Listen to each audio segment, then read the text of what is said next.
Deciding Destiny, Lindsay's Choice, Book 3 of the Deciding Destiny series by Tamara L. Adams, narrated by Tamara L. Adams. Thank you for listening. I hope you enjoy.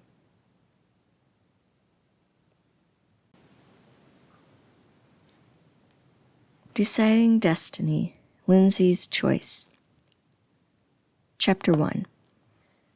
Lindsay looked forward to her physical therapy sessions. She knew she shouldn't, but who could blame her? Aaron was insanely hot, and the two of them flirted like teenagers. More so from his end, which was a surprise since he was 9 years younger than her and looked like he could be a model. She wondered if he acted the same with all his patients, but did he give all his patients that look and ask them out? She knew it had to be more, but questioned how he could even want anything to do with her. She was old, married, and already had 3 teenagers. Then she would remind herself that 37 was not that old. Then again, compared to Aaron, it was old. She found him with his shirt off, bench pressing who knew how many pounds. Holy crap, look at that chest, she told herself. How could she not flirt with a man like that? He was pure blonde sexual desire at just the right height with not an ounce of fat on his body. She remembered her husband and felt guilty. Of course, he would never flirt with anybody else. He would never cheat on her. That man would be loyal to the death. He was a great reason not to flirt, she decided, vowing to be better today.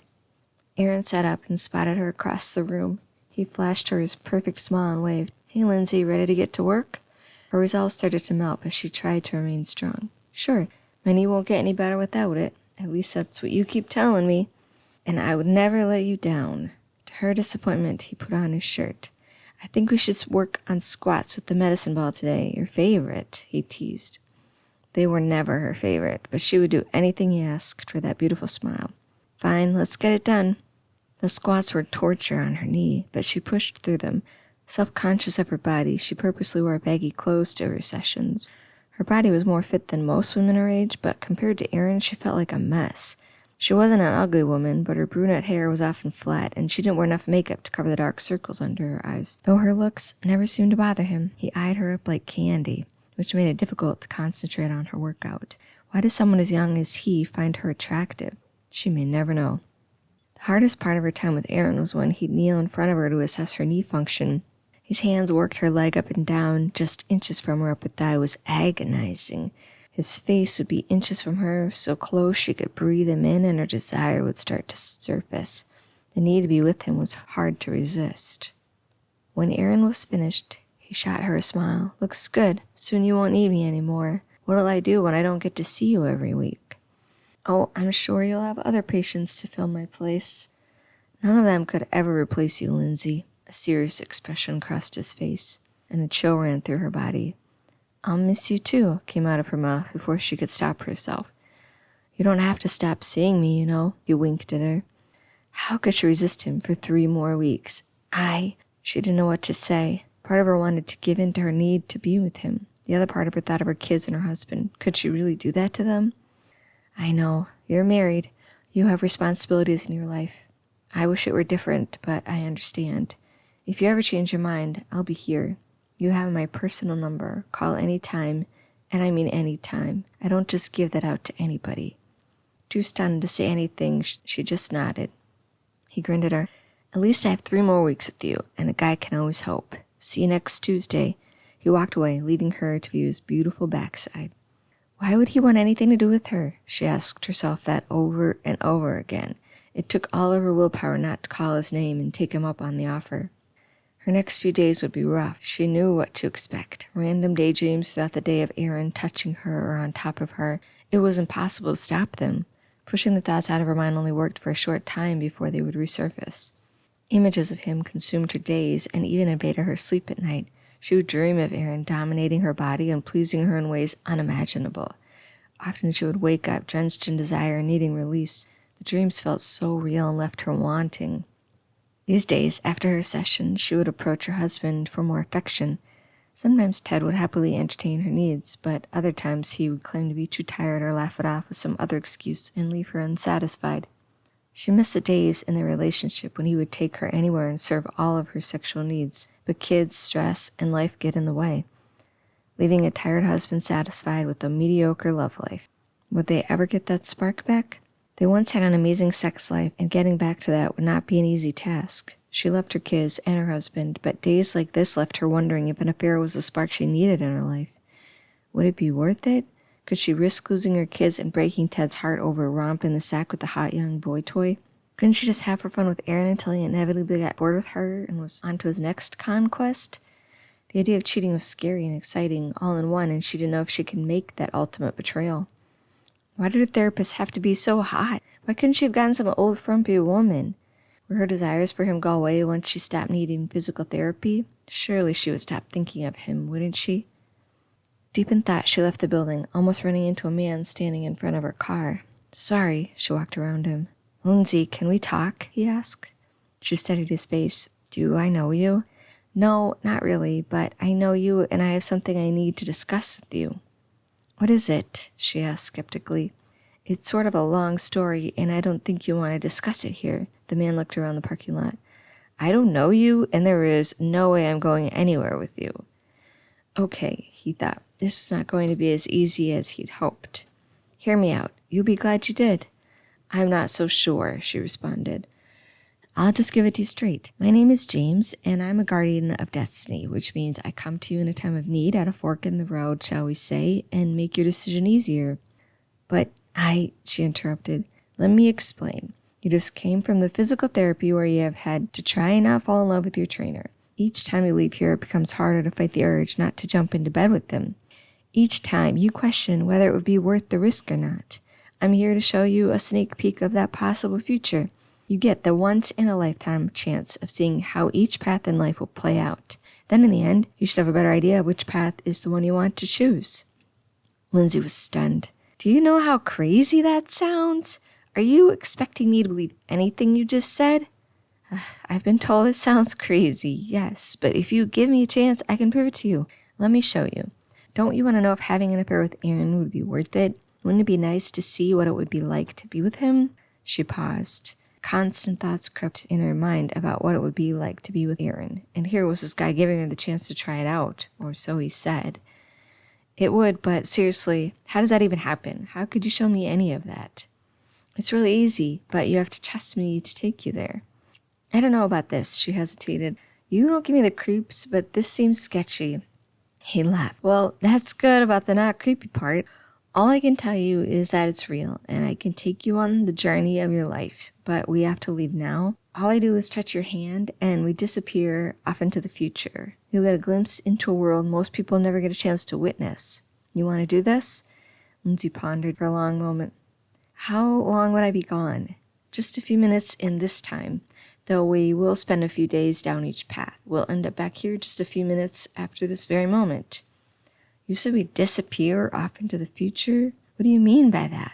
It's hard to explain, but it's like I say, we disappear from here, go poof, then appear in the future. There you go about your day, enjoying what your life could be. This all sounds too crazy to be true, and not even possible. Live in a future time that has not happened yet? Yeah, right. And why me? I've never heard of this happening to anyone. Trust me, Lindsay, it's possible. I've seen it. I don't exactly know how it works, but I know it happens, and you have not heard about it before because if you're picked, you're not allowed to tell anyone about it ever. As for why you, I know that your choice will have a domino effect on each of your loved ones, so my boss felt compelled to help. Your boss? Is this a job for you? I guess you could call it a job. Now, what do you have to lose? All I do is touch your arm or something, and we can check it out now. I guess I might as well give it a try. Let's go. She figured she had nothing to lose. All right. He touched her shoulder.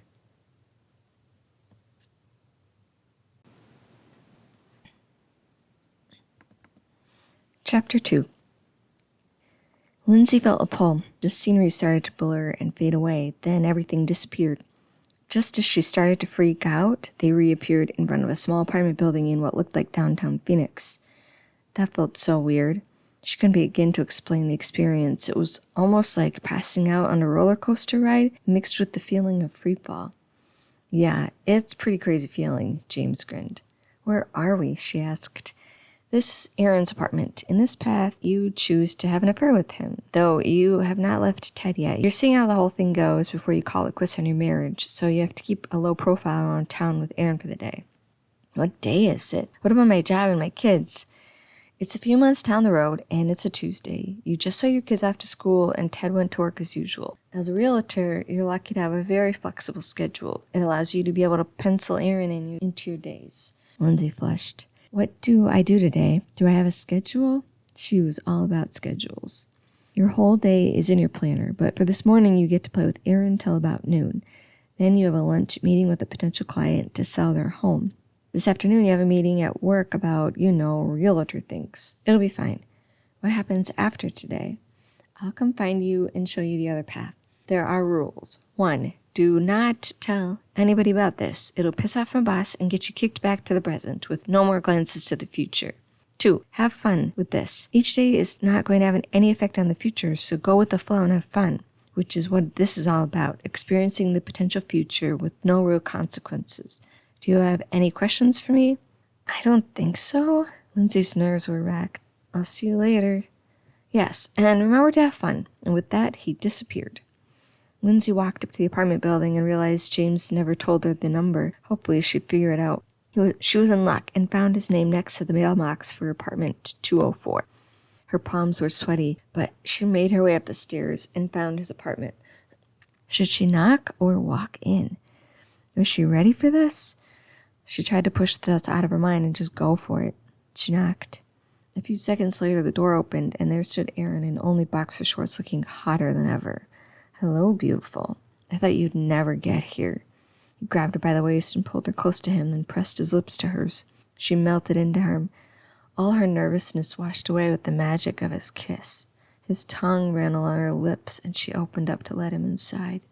Their tongues caressed each other. His hands grabbed her from behind and pulled her deeper into him.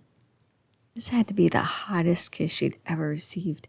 Instant desire hit her core, and she felt herself wet with need.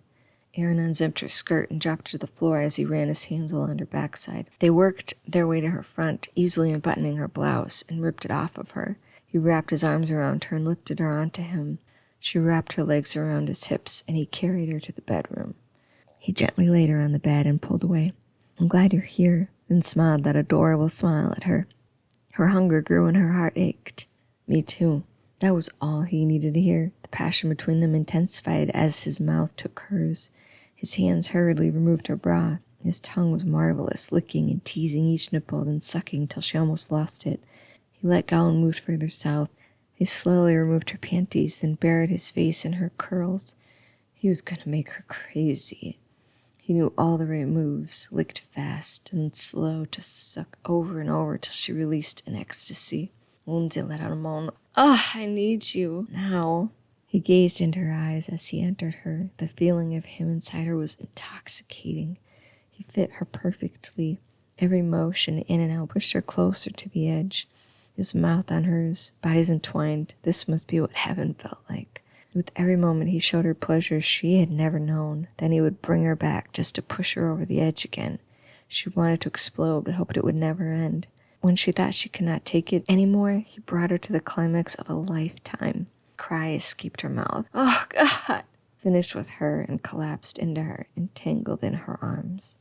Every time is amazing with you, he whispered. I can't get enough. She laughed. I think that was all you. He lifted his head. It's us. We were made to fit each other. His face held such emotion. She kissed him innocently, but it quickly escalated into something more. She rolled on top of him. They shared their magic for another hour before they were too exhausted to move. He curled up next to her and pulled her close.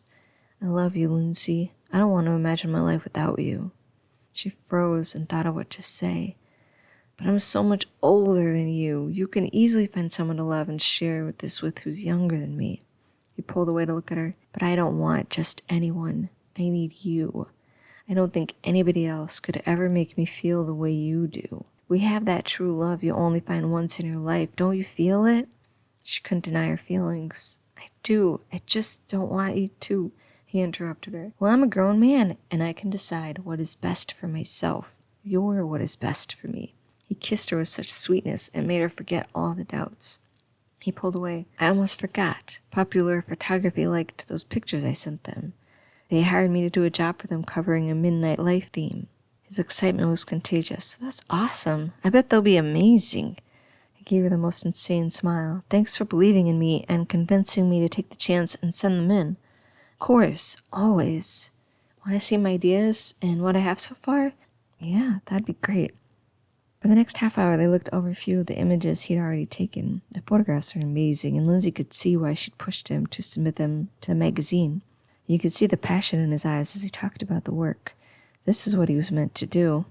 These are already so great, Aaron. You're going to amaze them. I hope so. I really want this job. You'll do great work. He kissed her. I'm hungry. Want some pancakes? She looked at her watch. But it's 11 and I have a lunch meeting. Live a little, Lindsay. I'll make them quick and you can just have a few.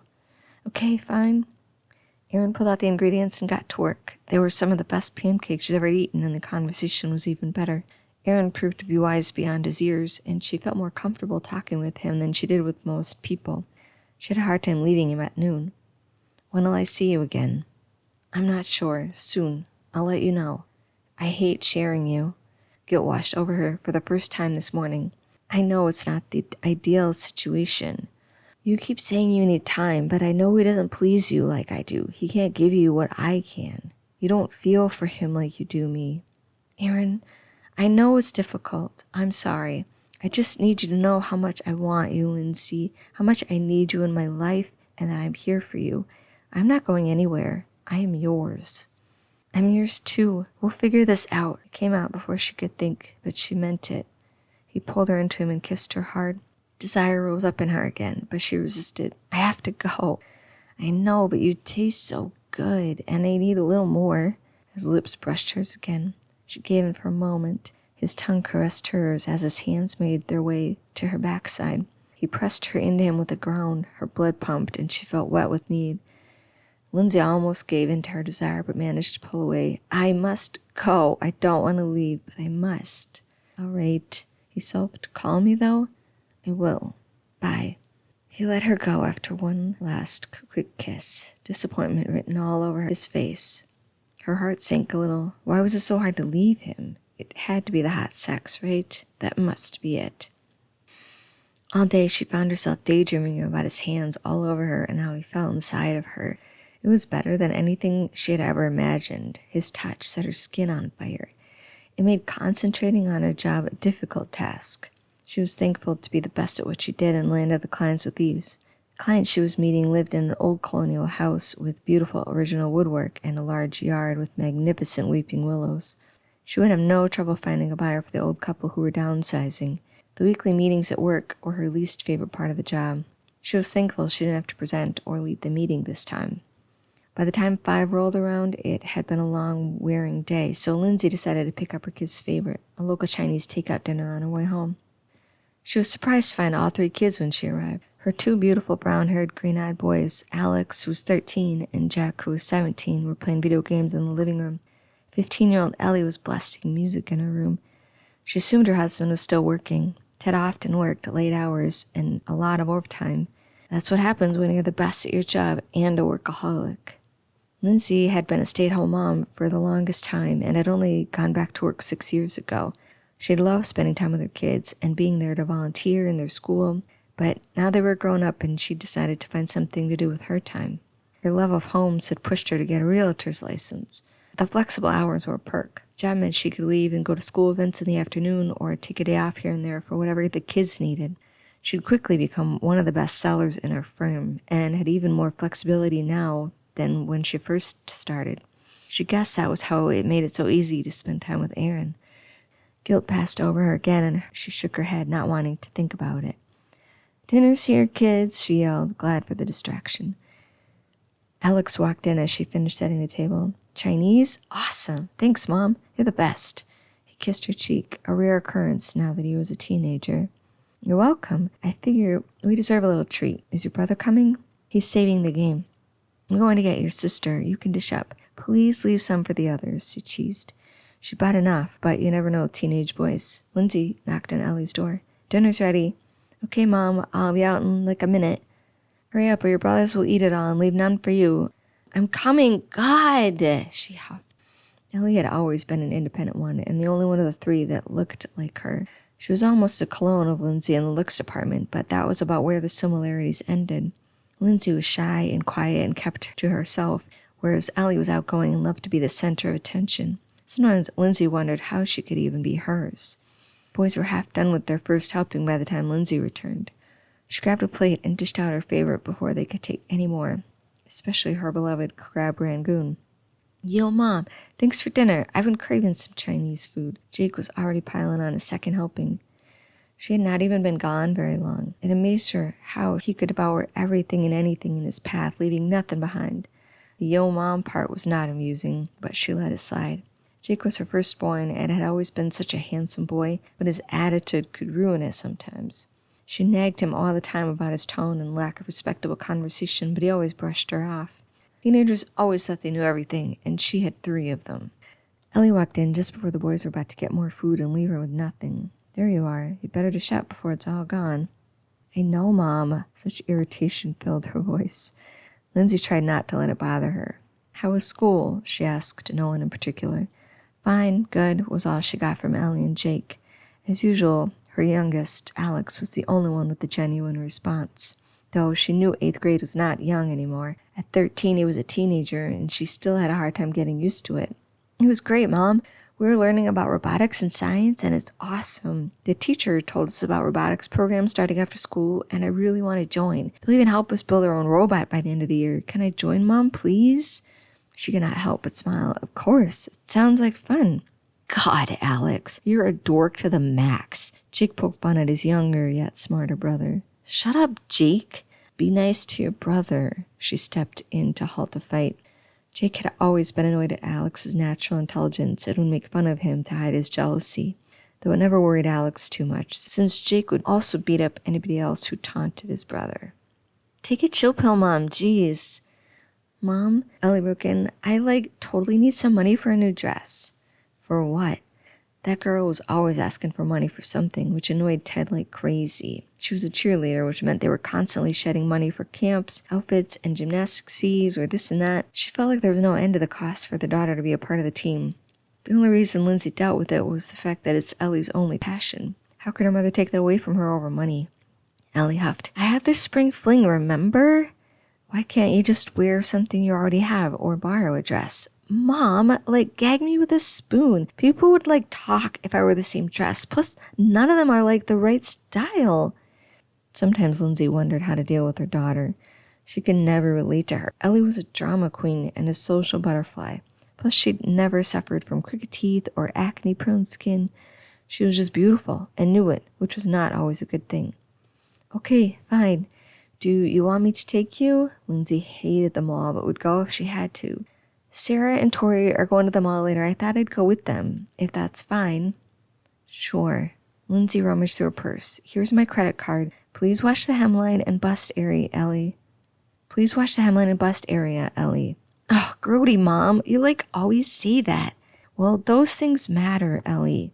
I'm, not trying to look like a prostitute, Mom. You know that's not what I'm saying. I just want you to look nice. Please don't get sassy. Ellie stopped ragging on her mom and finished her food. Dad called to say he'd be late as usual, Jake quipped. I have basketball practice later. Can I take the car? Sure, Lindsay responded. The rest of dinner consisted of an assault of words on her from all 3 children until their plates were cleaned and each child's day was described. But Lindsay didn't mind. She loved to hear all about their days and learned to appreciate every moment she had with them. Plus, any days void of fighting between the 3 was a gift. Lindsay heard a honk. That's Tori and Sarah. Ellie jumped up and grabbed her purse. See you later. Bye, Ellie. Jake got up from the table. I have to get ready for practice. Mom, Alex hesitated. I know you've been really busy at work lately, but could we work on my Rector set together? If you're too busy or I have to go back to work, I understand. Pangs of guilt shot through her heart. How often had her trysts with Aaron interrupted her time with the family? Of course we can, sweetie. I'd love to help you tonight. Just you and me. Alex gave her a huge smile. Okay, I'll go get things ready. Lindsay laughed that Alex was still such a mama's boy. Jake had grown out of that too early. She cleaned up dinner and headed down to the basement. The next hour and a half was spent holding pieces for Alex to connect and listen to him explain the Rector sets and robotics. With the passion he showed in everything he did, Lindsay never had to worry about if he'd be successful. He would always work hard and do well in life. The boy was so much like his father. Ted was the hardest working person she knew, which was why he had worked his way up the engineering ladder quicker than anybody his age, and why he often worked longer hours. He could never quit till the job was done or the question was answered. It was part of the reason why she fell in love with him, but what also drove her rage at times.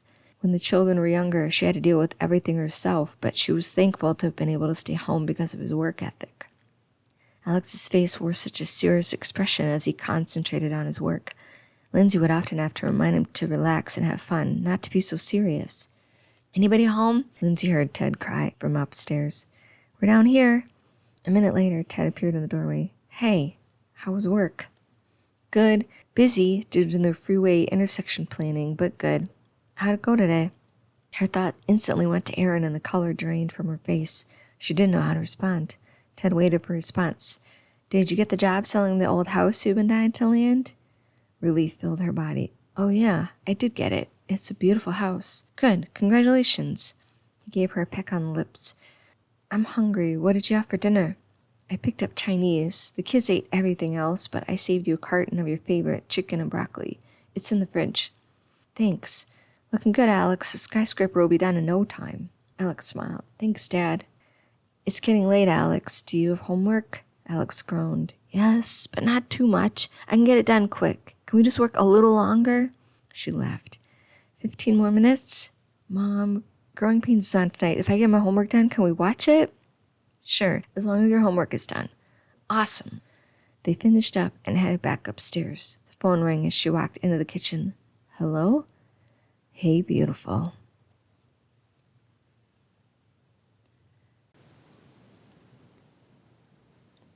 Chapter 3.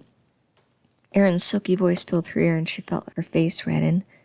"I know I shouldn't call, but I needed to hear your voice. It's hard for me to spend my nights without you."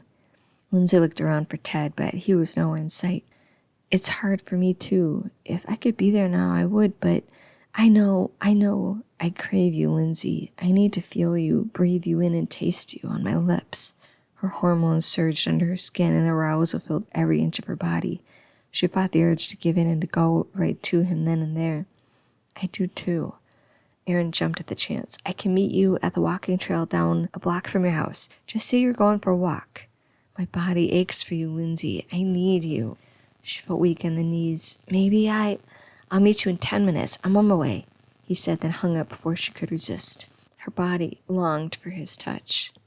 Ted walked in and she could feel her face burn with guilt. "Who was that?" "Oh, wrong number," she lied. "Food is great, thanks. I'm going to watch sports highlights." "I might go for a walk." "I don't know how you find the energy to walk after such a long day at work. Have fun." She was surprised at what little guilt she felt at lying to her husband. When had she become so heartless? She wondered if the lack of lust between them for the past 15 years or so had contributed. She'd grown used to his lack of affection. At times it felt as though they were more roommates than husband and wife. She headed out the door and walked the half-mile to the secluded trail near the wooded area by their house. It was a real nice place to walk, and obviously it was secluded enough to go parking. Teenage memories filled her head. She felt exhilarated to let go and live on the dangerous side of life again. Since meeting Ted, she'd gotten used to playing by the rules and not doing anything that would cause trouble. The closer she got to the trail, the more delight filled her body. When she arrived at the clearing, she found Erin standing outside a parked car, arms folded, waiting. A huge smile crossed his face when he spotted her. So handsome. He looked like he was a model for a car commercial. It made her wonder once again why he wanted her. "Hey, beautiful. I was worried you weren't going to make it." He pulled her into his arms and leaned in for a kiss. The minute his lips met hers, she forgot about everything else. For the moment, she was no longer married with kids. She was just a woman needing to be with this sexy man. The desire within was so great, she forgot to care if they were caught. Then she pulled away. "I'm not sure we should be doing this." "Don't worry so much, Lindsay. No one ever walks here this close to dark. We haven't been caught yet. I don't care if they see us. Let them." She was speechless. How many times had they met here? Did she secretly want to get caught? She was so confused. Then James's voice popped into her mind. "Nothing that happens today affects the future. Enjoy it, learn from it." So she gave in, not caring about any consequences. Lindsay pulled down Erin's workout pants to his knees and pushed him onto the hood of the car. A wicked smile crossed his face. She leaned in and took him in her mouth. The desire to please him overtook her as she sucked and licked till he moaned aloud in pleasure. Oh, God, Lindsay, that feels amazing. Before he lost control, he pulled her up and lifted up her skirt to rip off her panties. He laid her down on the hood and entered her slowly. The tension in her body dissolved and she let go completely. Aaron kissed her neck as he rocked into her. She moaned in response as his mouth took hers. Their desire rose with each thrust. Lindsay, oh, you feel so good. I can't get enough of you. He pulled out and turned her around to enter a tight sheath from behind. Aaron pulled her close to him, pushing deep inside. It drove her wild, the feeling of him hitting her core with each stroke. In minutes, he brought her to the edge and she cried out, "Oh, yes! Oh, yes!" He wrapped his arms around her and they finished together. "Don't ever stop fucking me, Aaron." He laughed. "I won't." He spun her around and kissed her hard. It amazed her how easily he could bring out her desire. How could one kiss make her want to lose all control? Then reality set in and she remembered where they were. She pulled down her skirt. "Oh, now you're worried?" "You drive me crazy, Aaron. I do things with you I never would have dreamed of doing with anyone. I can't believe what I just did here. What if someone had seen us or walked by? Would it really be that bad? What if we just told people?" He studied her. "I know you want out of your marriage, or else you wouldn't be here with me. You're bored with that life, and what I can offer you is better, and you know it." He caressed her cheek. She leaned into his hand, finding it hard to disagree with his words. "Well, hello, Lindsay." Lindsay jumped back at the sound of a familiar snide voice of Barb, the extra nosy stay-at-home soccer mom who lived down the street. "What a surprise to see you here. And who is this?" Lindsay was at a loss for words. Aaron came to her rescue. "Hi." He looked at Barb expectantly. She was caught off guard for a moment before she recovered. "Barb, my name is Barb. I'm Lindsay and Ted's neighbor." Lindsay was not at all surprised that Barb had thrown Ted's name into the mix. Aaron grinned effortlessly. "Nice to meet you, Barb. My name is Aaron. I'm Lindsay's physical therapist. She keeps talking about this great hiking trail near her house. It sounded like a great place to test out her newly healed knee. She was right. It's beautiful here. Looks like you enjoy it also." His gaze never left Barb's, which appeared to intimidate her just enough. Watching the interaction brought a smile to Lindsay's face. "Yes, I do like the trail when I get a chance to enjoy it. I'm a busy woman." "Oh, I can imagine." Aaron's face showed true belief. Lindsay figured he should get an award for his acting. "I bet it's great when you can get away from the husband and kids. Am I right?" Aaron asked. Barb appeared annoyed by the insinuation. "Well, I do it more to stay in shape." "Ah, I can understand. It can be tough to get back into those yoga pants from your earlier days, huh?" He nudged her playfully. Barb's expression went as cold as cement. Aaron continued, "You'll get there. My advice as a professional would be to work on the squats. Gives the butt a nice lift." Lindsay loved Barb's annoyance at Aaron pointing out her flaws. "Well, I must get going. I'll see you later, Lindsay. Tell Ted hi for me." She glanced back at Aaron. "Nice to meet you, Aaron." Disdain coated her words. "Make sure you enjoy the scenery." That she turned around and took off in a huff. Lindsay gently slapped Aaron on the arm. "What was that?" He laughed wickedly. "I hate her kind. Self-righteous, stay-at-home moms with nothing to do but stick their noses in other people's business. I decided to give her a taste of her own medicine. It was fun. Did you see the look on her face when I told her to work on her ass?" Lindsay laughed at them. "I did, and I loved every minute. Though she did see your hand on my cheek. She won't let this one go." "I don't care, Lindsay. I want everyone to know about us. I love you, and I want to be with you." Her heart melted at his sincerity. What did she want? Did he really know what he wanted? "Someday you'll change your mind and get bored with me. You'll move on." "You're wrong. I'll never feel this way about anybody else, and neither will you. You know it." She did know. Feelings for Aaron were more than she had ever felt for Ted at any time in the relationship, a true love comparable to love for her children. "I need to be with you, and you need to be with me. The sooner you admit it to yourself, the better." He wrapped her up in a hug and pressed his lips to hers. She gave in to the kiss, resigning to the fact that in this moment he was right. She didn't care who knew. She wrapped her arms around his neck. He reached down to grab her ass and pulled her close to him. She was ready to lose all control again when he pulled away. "I don't want to, but I have to go. I have a photo shoot set up." He kissed her again. "I'll see you tomorrow at 2, my place. And Lindsay, think about what I said. We can't hide this forever, and I won't live without you." His eyes bore to her. "You're right, and I will." He kissed her once more before he got into his car and took off. Lindsay stood there for a moment before she smoothed out her clothes and took off for home. The need to confront Ted about her affair consumed her, but she knew it would ruin him, and she didn't want to deal with that hurt. The day was almost over, and she just wanted to get through it the best she could. The minute she walked into the door, she heard Alex calling for her. "Mom, growing pains is about to start. You want to watch?" She loved her mama's boy. "Sure, honey, I'll make popcorn." As she popped it, her mind wandered to the idea that if she told Ted about Aaron, her kids would also be affected. Their whole lives would change. Could she do that to them? She shook her head to try to eliminate the thoughts from her head. She had time to sort it all out. Lindsay sat on the couch with Alex, ready to enjoy their favorite show. It was easy to get lost in the characters. The show ended too quickly. "That was a great episode. I can't wait for next week's show," Alex said. "Me either. I'm tired. I'm going to bed. Night, Mom." He gave her a hug. She soaked as much of it in as she could before he let go and headed to his room. "How was the day?" She spun around to find James sitting on the couch. "You scared me." He grinned like a little kid. "I've been told I tend to do that. I've come to take you away and show you the other path. You ready to go?" Lindsay was relieved to be done with the emotional day. "Yes, let's go." James touched her arm and she felt the pull.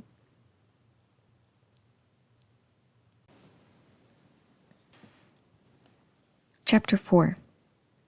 They appeared in her bedroom with the sun just peeking over the horizon through the window. "We're back," she laughed. "We didn't go far." James smiled. "Not far in the area, but forward in time. You've skipped ahead 9 months from when I first appeared to you. In this path, you chose not to pursue an affair with Aaron, and you both went your separate ways."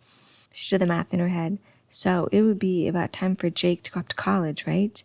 "Yep. Your firstborn is leaving the nest in 2 days. He's excited. You're a nervous wreck. And Ted is calm as usual. Good thing we booked your day full of appointments to keep your mind off the whole mess." "I guess that's a good thing. How's work? How's life been? How are the kids?" Whoa, so many questions. Let's take one at a time. "Work is good. You're on a roll and have sold quite a few houses in the past few months." "Life is the same old thing. Work and running kids around." He gave her a look of disgust at the thought of everyday life. "Your kids are good. Ellie has a new boyfriend. You seem to be okay about it, but Ted doesn't approve. Alex has gotten really involved in the robotics program at school and has even won a few competitions. Jake, of course, has spent the summer hanging out with his friends and occasionally working at the golf course. He did get a full-ride scholarship for basketball, so I guess he's not all bad." "He's not a bad kid at all. He just doesn't put his efforts in the right places at times," she laughed. "It's crazy how much can change in less than a year." Something in that moment dawned on her. "James, each of these paths, the day I see, are they guaranteed to happen if I choose that path?" James tilted his head as though he were listening to someone whisper in his ear. "Not necessarily. What I mean is, each day an event is its own and can happen in many different ways to get the same end result." Lindsay pondered that for a moment. "So in this path, the fact that Alex wins robotics competitions and Jake gets a scholarship and Ellie's boyfriend will probably happen, but may not develop exactly the same?" "Pretty much. So there's no determined chain of events for each person every day of their life?" "Not really. I can't tell you everything, but I can say that there are big events that are determined to happen in each path, depending on what you choose. They don't change when you choose that path. It is the little daily activities leading up to that big event that can fluctuate and change day to day." Lindsay eyed James. "What if I choose the other path? What happens to my kids in that path? Does everything change drastically for them?" "I can't say just yet, Lindsay. You'll just have to see. Hopefully by the end of the adventure, all your questions will have been answered." Lindsay would have to be satisfied with that answer for now. "All right, so what do we have in store for me today?" "Well, no sexual rendezvous, that's for sure." He winked at Lindsay, who had turned red. "Sorry, I had to say it. You have 3 meetings today and an appointment to have pictures taken of a house you're ready to put on the market. All of it is written in your little date book." Lindsay pulled out her planner for a quick look. "Thanks, I think I've got this. What about after work? What is RIC?" James shrugged. "I guess it's some sort of robotics challenge at Alex's school. Your son is such a dork. He chose to take a summer-long robotics course. Wow, is all I can say." Lindsay wore a hurt look. "He's not a dork?" She rethought her words after James gave her a look of knowing. "I guess he's a little bit of a dork, but dorks are going to change the country, so there." James laughed. "I guess. We can't all be as amazingly cool as your son Jake, or me, by the way. He and Ted are going car shopping tonight. Jake finally convinced your hubby that he needed a car for school. Sly kid you got there." Lindsay was not surprised. I'm usually the pushover, but Jake always had a way of convincing his dad to do things out of character. The scholarship probably helped. Maybe. Parenting never made sense to me. Ellie, by the way, has a date with Brock. Who names her kid Brock anyway? He must be a huge Neanderthal. Good luck with that one. I have to motor. I'll see you later. Then he disappeared. She tried not to get annoyed with his unsympathetic nature and lack of compassion, but figured it was who he was and wouldn't want his job. If it was a job. She decided she did not have the patience to contemplate metaphysics at the moment. After shower and getting dressed, she headed downstairs for coffee and something to eat before heading to her first meeting. The house was quiet. She figured Ted had already up and gone to work. He'd always been a morning person. The kids were probably still asleep since it was summer. And noise trickled in from the basement. At first she thought it was just a random house noise or the air conditioner, but then she heard a clink and the sound of someone talking. "Anyone down there?" she called from the top of the stairs. "It's just me, Mom," Alex called back. "I'm trying to finish my new robotic design before tonight." She headed down to take a peek. She found the usual tables full of screws, rods, and connectors, gears and wheels, but this time, instead of architectural structures, she found buggy-looking contraptions. "It looks pretty amazing already." Lindsay had no clue what kind of robot he was making. "Thanks. It still needs lots of work. You're coming tonight, aren't you?" "For sure. I wouldn't miss it." "Good." He stared at the contraption, lost in his own world. "I have a meeting to get to, but I'll see you tonight." "See you, Mom." Her first meeting of the day was at a condo. The young couple was expecting their second child and decided their small 2-bedroom place would no longer work. The home was beautiful with modern touches. New appliances filled the kitchen and hardwood floors ran through the rooms. Different shades of browns covered the walls, so the rooms complemented each other nicely. The couple was clean and organized, so Lindsay would be able to put the place on the market quickly. It still surprised her how many people would call her in to sell their house only to find that they were hoarders or chain smokers. So many places needed multiple or massive touch-ups done before she could ever list the house for sale. It felt like a vacation when the houses started out in terrific shape. They were the ones that sold with ease. Lindsay managed to finish up just in time before she had to leave for the next meeting. This wasn't an ordinary meeting for her. The single mom was looking for an affordable house with a great school system. Lindsay didn't usually help people buy houses. She mostly sold them. But Lindsay had been recommended to the woman, so she felt obligated to meet her and give it a try. They met at a local coffee shop that made the best lattes. As soon as she finished putting in her order, a woman walked up to her. "Hi, Lindsay. I'm Corinne. Thank you so much for meeting with me. I know you don't usually help buy houses, but you came highly recommended by my cousin George Nash." George had a great house. If I remember, he made a nice profit on the sale. "They did. He was very grateful for your spectacular work." "Well, let's find a spot and sit and discuss how I can help you find your dream home at a reasonable price." Corinne was not asking for much, so it would make Lindsay's job a little easier. With 2 kids and a fairly well-paying job, she only asked for a 3-bedroom home with 2 baths in a nice school district. Lindsay figured she could find her a great place quickly and even had a few places in mind to show her. Corinne seemed like an easygoing person, and Lindsay imagined she wouldn't have to show her plethora of houses before she found the perfect one. This was the reason she chose not to help clients buy houses. Most people had no idea what they wanted in a home, and it took them viewing tons of houses before they finally found the one they liked. When they finished sorting out the details, Lindsay figured she had a few minutes to relax and enjoy the downtime before she headed to her lunch meeting at work. She sat by the window watching people walk by, trying to figure out their lives or where they were headed. Lost in thought, she almost didn't hear someone call her name. She turned around to find Aaron eyeing her. "Hey, Lindsay, it's good to see you." She froze, caught off guard. "Hi," was all she could get out. Aaron grinned at her with his 1,000-watt smile. "How have you been?" Memories came flooding in of her and Aaron naked, legs entwined, and the passion between them intoxicating. Even in hindsight, it messed up her thoughts. "I'm good. How are you?" "I've been well. Still doing physical therapy." "I'm proof you're good at your job." She motioned awkwardly at her knee, wanting to change the subject. She asked, "How's the photography going?" "I can't believe you remembered. It's going slow. I still take pictures, but life gets busy and it's mostly just a hobby." "I see." She was at a loss for words. Just seeing him screwed with her mind and made her blood pump with need. He placed his hand on her shoulder, giving her the same look of desire he always had during therapy. The same look of need on his face as she gave in her desires at the hood of his car. "It was great to see you. I hope to see you again sometime." His gaze lingered on her lips. She felt her cheeks redden. Desire rose within her, and she almost grabbed his hand to pull him into her, for her sensibility kicked in. "It was great to see you, Aaron. Really great." Their eyes locked for what felt like an eternity before she broke away, only to look back again. She really needed to get a grip. Bye, Lindsay. Goodbye, was all she could get out before he turned around and walked away. Why'd she have to see him today? Was James playing a cruel joke on her? She decided to wipe it from her mind and pretend it never happened. In this past, she needed to let him go. She left to head to work for her lunch meeting. She enjoyed these types of meetings because they always had food delivered, and it was mostly to talk about any recent sales or events, kind of a morale booster of sorts. She ended up devouring 3 of the tacos they'd brought in from a nearby Mexican restaurant. They also congratulated her for 2 recent house sales. They forced her to give a quick speech about her success, and she managed to wing her way through it. She had no real secret for selling houses, it just came easy to her. After the meeting, she headed to her office and did the usual paperwork. On her desk were the files from her last few house sales. The homes were beautiful. One was huge, in a lakeside cabin worth quite a bit more than she was used to selling. The other was a penthouse suite located downtown with new everything and a bonus hot tub. A knock on the door brought her to the present. Come in. It was Julie, a new realtor she had not known before today. I hope I'm not interrupting. No, I was just finishing up some paperwork. Come in. I hate to ask, but I really need some help with this house. It's giving me the hardest time. Do you mind? Sure, I'm always glad to help. Thanks. Any advice would be nice. Sit down, let me have a look. Julie spread out the paperwork and the photos. It's a smaller house in size and bedrooms, but it has some charming personality to it. I'm not sure why it's not getting any offers. It really was a cute house, but did have the disadvantage of being small. After taking a look at the pictures, Lindsay came to the realization that it was too cramped.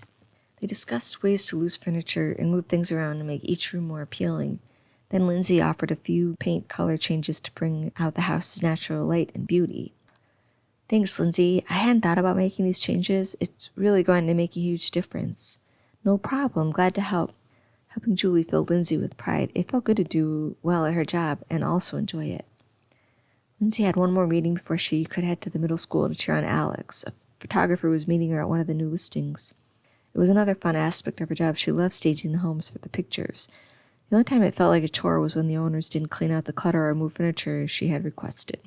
Sometimes they completely ignored all of her advice, and it made her job much harder. The owners of this house had cleaned up all the clutter and more. The house looked impeccable. She was delighted, though she realized none of it mattered since she wouldn't actually be dealing with this house tomorrow. Who knew she'd ever even sell this house in the future? It was crazy to think she was experiencing the future, living it. Who ever really got this chance? It was a bit sad and amazing to think that what she did today had no bearing on any tomorrow yet. If she were more adventurous, she'd go do something crazy and spontaneous today, but she wouldn't. Her day would be spent doing usual mundane tasks. Someday, maybe she'd try to be spontaneous and crazy. Maybe. The photographer was one of the company's usuals, and the pictures were finished quickly. Lindsay had plenty of time to get to the middle school for Alex's competition. She found the students in the gym. Alex was standing next to a student buggy robot he'd been working on before she left for work. Hey, Mom, you made it. Of course, I wouldn't miss it. Did you get it fixed up? Yeah, I think it's perfect now, but we'll see. I want to win this race so bad. I bet. You'll do great. Races? She'd never heard of races being part of robotics. Then she noticed a track laid out on the gym floor. A long mat-looking thing with cones to follow around the course. Should be interesting to watch, she thought. You need me to do anything? No, you can sit on the bleachers as usual. The races will start soon. Races? As in more than one? He gave her a funny look. Don't you remember? We do first-door heats to find out who makes it to the final race. It always works this way, Mom. Oops, her first real slip-up of the day. Oh, right. I was busy, tiring day. I forgot. I'll go sit down and watch. Good luck, sweetie. Thanks. She left him, nervously tinkering with the buggy. Ted did the same sort of thing when he got nervous, one of the cute quirks about her husband she'd always loved. There were a few parents she recognized on the benches, but Lindsay chose to sit alone. She had no desire for small talk after a day like today. There were quite a few kids participating in the robotics races. Lindsay never would have guessed the program would be so popular. After 10 minutes, Alex's science teacher, Mr. Nelson, made a quick speech about the program and the kids, and the races started. The crowd acted like they were watching a football game, really getting into the race. They cheered and yelled. It was more intense than any of Jake's basketball games and fun to watch. Alex won his first heat. Pride was written all over his face as she clapped for him. He smiled up at her, obviously pleased his mother was there to witness the win.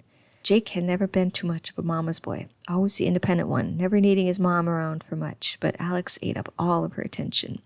Lindsay loved every minute and would do almost anything to keep it that way. Alex's second heat was more intense. He would fall to second place, then make his way back up to first. Then the last minute he pulled free and won the first place, but only by a small margin. Lindsay cheered and jumped up and down like a crazy person before she calmed herself down. Ted and Jake showed up during the short intermission before the final race. "Hey, Mom, how's he doing?" "He won both of his 2 heats, and he'll start the last race soon." "How was car buying?" Jake grinned. "Totally tubular. I found an amazing Chrysler Conquest. It's black with only 30,000 miles. Excitement oozed from his face as he described his new car. You'd think it was the coolest car ever made by the way he talked about it. Lindsay could not help but catch his contagious smile. "So you like it?" she teased. "I love it. And you should have seen Dad in action as he negotiated down the price. I never knew Dad could be so radical." "Oh, really? I would love to see that." She glanced at Ted, who just shrugged like it was no big deal. Just then the teacher started announcing the final of 6 racers. Alex wore a terrified look on his face like he was in the most important race of his life. Lindsay felt nervous for him. The race started and the robots were off. Early on, 2 of the robots collided in a crash, eliminating both for the rest of the race. This left only 4 racers, 4 very good racers. Each one took turns pulling ahead. They were neck and neck when the teacher waved the flag for the last lap. You could cut the tension in the room with a knife. All 4 robots were desperate to win the race. In the final moments, the smallest pulled away from the rest to take the lead. The crowd cheered on all the racers as they crowded the floor. Lindsay was happy to find Ellie giving her brother a big hug. "Hey, Ellie, we didn't see you there." Brock and I came just as the race started. "Tubular job, Alex." Jake gave his brother a high five. "That was a totes race, bro." "Thanks, but I didn't win."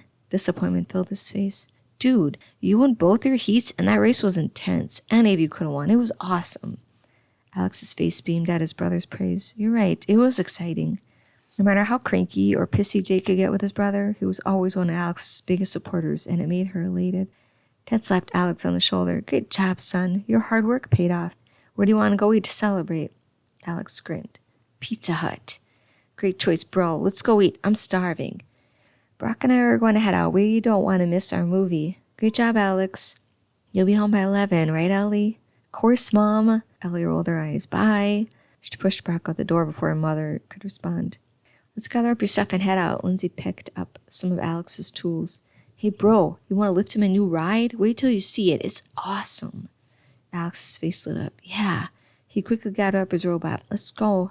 Mom, will you take this?" "Sure, honey. We'll meet you there." "Jake, drive safe." "I know, Mom, I will." Boys took off. "Looks like he's happy with his car." She smiled at Ted. "Great job wheeling and dealing." Ted chuckled. "He got lucky we found such a good deal, or he would have been stuck with a wagon. Plus, I was on a mission to get a great deal, and it worked. I'll remember that the next time I need something done." He laughed. "Ready to go?" "I'll meet you there. I still have my car. We almost didn't make the final race." "Sure thing. I'll see you there." They were lucky to get a table before the place filled up. Pizza Hut was the boys' favorite, especially when the buffet was open. Lindsay swore that between the 2 boys alone, they ate half the entire buffet. Alex and Jake dominated the conversation, talking about Jake's car and their robot races. It dawned on Lindsay that she wouldn't experience many more moments like this. Soon Jake would be off to college. Sadness washed over her. Eventually, all the kids would move out and start their own lives. She wasn't ready. "Mom, is that okay?" she heard Jake ask. "I'm sorry, what did you ask?" "Is it okay if I meet the boys and go for a ride? I'll be home by midnight." "Sure, but be careful. No craziness, right, Jake?" "Of course, Mom. That car's my baby. I'm not going to let anything happen to her." Nothing like that had ever come out of Jake's mouth, and it made her laugh. "All right. Thanks. Good job today, bro." He gave Alex another high five. "See you, Dad. Thanks again for going car shopping with me. You're the best." He gave his dad a hug and catching Ted off guard. "No problem. It's a good car." Ted tried to brush it off, but you could see the pride written all over his face. "You ready to head out?" "Sure." It had been a long day. It was a short ride home, but Alex kept the conversation up by explaining how he was going to upgrade his robot. Lindsay understood none of what he said, so she just nodded and listened. At home, she and Alex decided to watch Short Circuit. The movie had just come out on video, but was already one of Alex's favorites. Ted needed to get some work done and left for the den. Even though Alex had already seen the movie 5 times, he'd laughed harder each time. Lindsay had to agree the movie was funny and his laughter was contagious. By the time the movie ended, it was 10:30, so Alex went to bed. Lindsay needed sleep. It was a long day, but she felt someone should stay up for Ellie. One could never be too careful with that one. She scoured the house for Ted, hoping he could be the lucky one, but found him fast asleep on the bed, a book still in his hands and reading glasses on his face. She was disappointed, but carefully removed the glasses and papers. Her hand caressed his cheek, sparking a flicker of need. She almost shook him awake so they could share their love, but knew Ted needed sleep and would not be in the mood even if he woke. When they first started dating, the chemistry between them was intense. Not the same as what she shared with Aaron, but still more desirable than the lack of heat between them now. Some nights she would change into a sexy negligee to get him in the mood, only to be overlooked for work or a good night's rest. Though they still had some passionate moments between them, but they were less and less each year. She couldn't help but wonder if she chose Aaron, would the same thing happen to them? It was almost 11, so Lindsay headed to the kitchen for a snack to eat while she waited for Ellie. Instead, she found James leaning against the counter, eyeing her wine. I never really liked the taste of the stuff, but at this moment, I'm really craving some wine. Oh well, ready to go? Lindsay pondered what he said. What do you mean, liked the taste? James faltered. It's nothing, just babble. It's time to go. You ready for your next love fest with Aaron? Lindsay forgot all about James's weird comment at the mention of Aaron. Why did he make her feel this way, even after a wonderful day with her family? She needed to find out. Yes, let's go. A look of relief watched over James' face as he reached for her hand. Let's motor.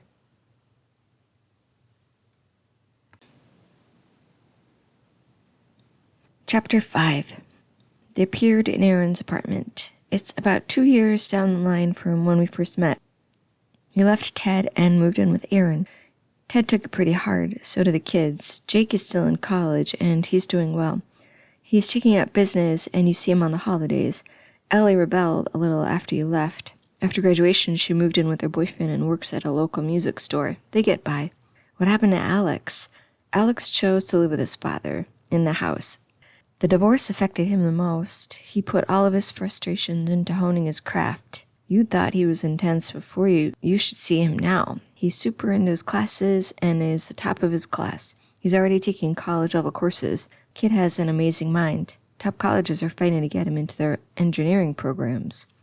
Lindsay was upset to hear that her choices had such an impact on the entire family. Does he hate me? Of course not. You're his mother. He loves you, but he doesn't visit you much, so you do your best to see him as often as you can. Lindsay's heart sank.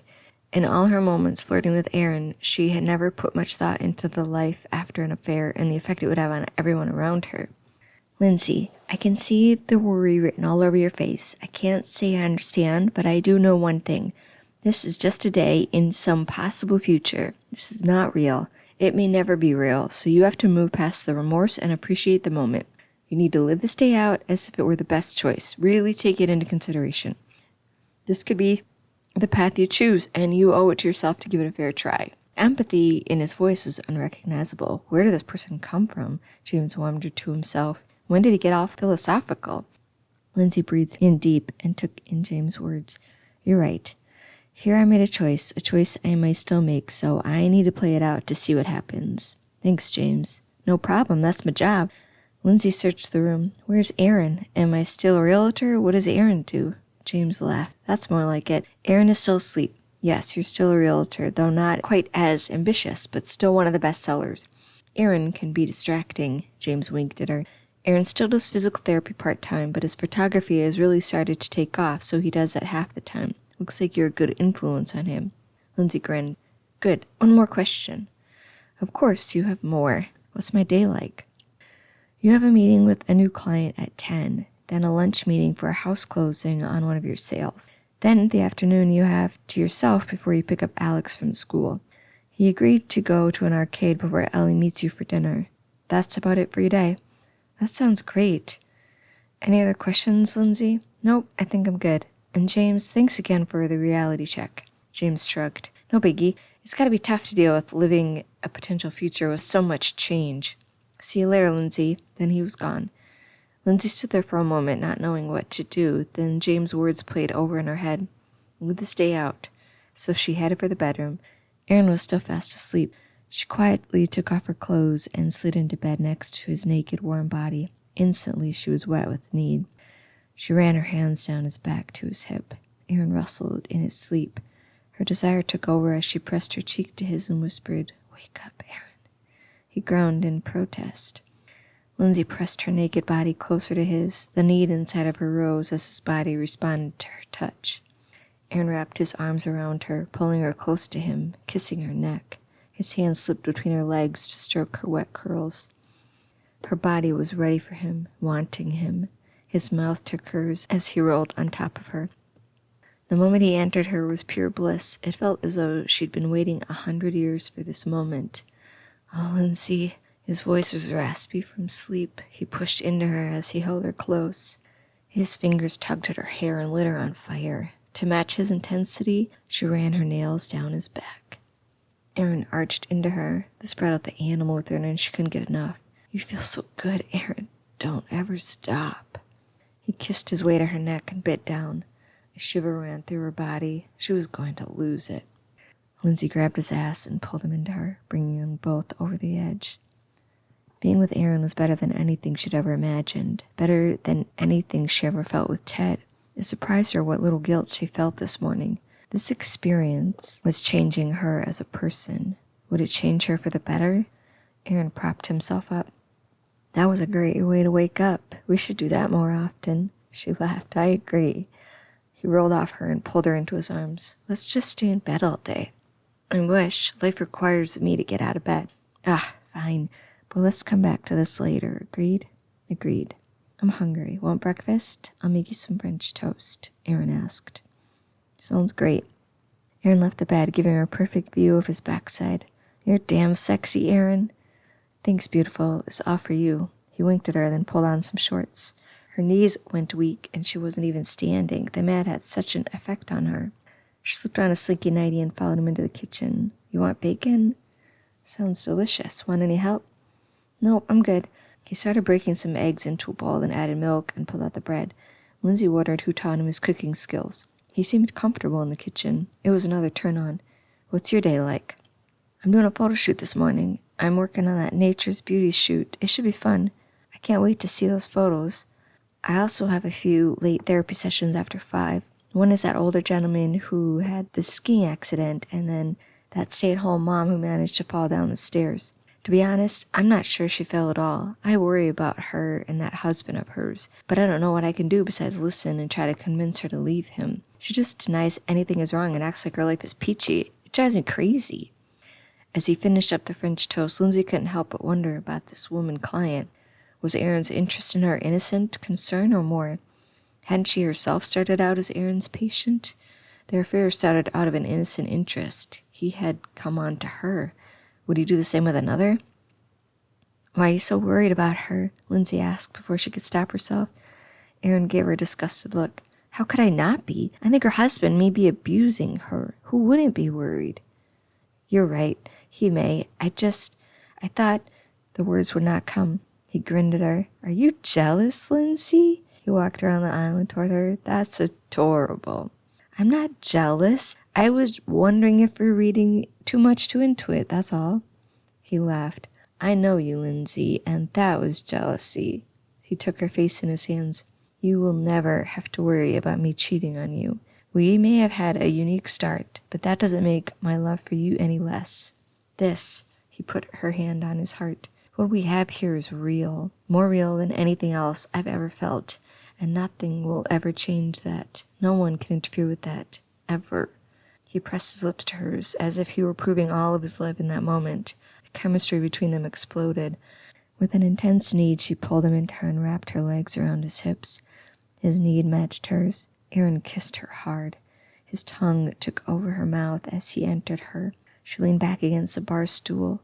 "Lindsay, I need you. I will always need you." The words hit her core. She never felt so wanted in her life until she met Aaron. "I'm yours." He grabbed her hair to pull her head back as he licked her neck, bringing them both to ecstasy. Aaron pulled back to look at her. "Maybe I should make you jealous more often." She slapped his arm. "Don't you dare." He laughed. "Let's eat. Then I'm going to need to see you in the shower." I like the sound of that. She couldn't get enough of this man. She knew two things for sure. Aaron was terrific at making breakfast, and even better at bringing her to paradise. It was only 9:30 by the time she left, and they'd already made love 3 times. She felt like a 20-year-old again, and it suited her. Lindsay drove to the address on her date book. It was a picture-perfect home, brick with white shutters and white picket fence. The perfect couple matched their house, and Lindsay wondered why they were selling. She learned that the husband received a promotion which required them to relocate. It broke their hearts to leave the house, but Lindsay assured them she would find the perfect buyers. The house would sell easily. It was smack dab in the middle of prime real estate territory within the best school system. In no time, she was off to her next meeting to sign sales pages. The lunch meeting went well. Lindsay's favorite part of her job, by far, was seeing the joy on her client's face when their house sold. Sure, sometimes there was a little sadness at the loss of all the memories, but overall she saw relief and happiness. The long, hard journey was over for them, and she'd helped them get there. This time it was different. It was a strange feeling to sit on a house closing you had no recollection of selling. Lindsay tried her best to keep up the small talk during the paperwork signing, but still wanted to run and hide. One good thing about being a realtor on closing day is you mostly just sit there and sign paperwork. She didn't need to remember any details of the sale. When it was over, she shook hands with the family and took off for her office. Lindsay had a few hours to kill before it was time to pick up Alex. Part of her considered running home and spending it in bed with Aaron, but she figured he was at his photo shoot. How could she want more? He'd already taken her 3 times today, and she still craved more of him. There were some new faces at work, but most of her colleagues were still around. A few people said hi as she headed to her office, but Shirley, her pretentious coworker, stopped her for a chat. Shirley's look annoyed Lindsay alone. Perfectly bobbed red hair that never moved out of place and her usually 3-piece skirt suit. The woman appeared flawless in every way.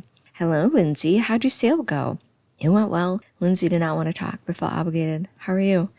"I am wonderful. I'm off to finalize the paperwork for that development deal over by the old train station. It's $1 million deal, and the sellers are having a heck of a time getting rid of it. But then I came along and sold it in no time." She snapped her fingers as if she were a magician performing a trick. Lindsay wanted to tell her where she could stick her $1 million deal, but instead she smiled.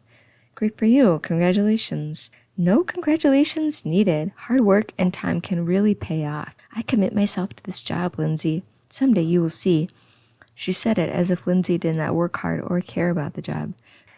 In that moment, Lindsay remembered James saying how nothing she did today had an effect on the future, and opened her mouth to give Shirley a piece of her mind. "Good afternoon, ladies."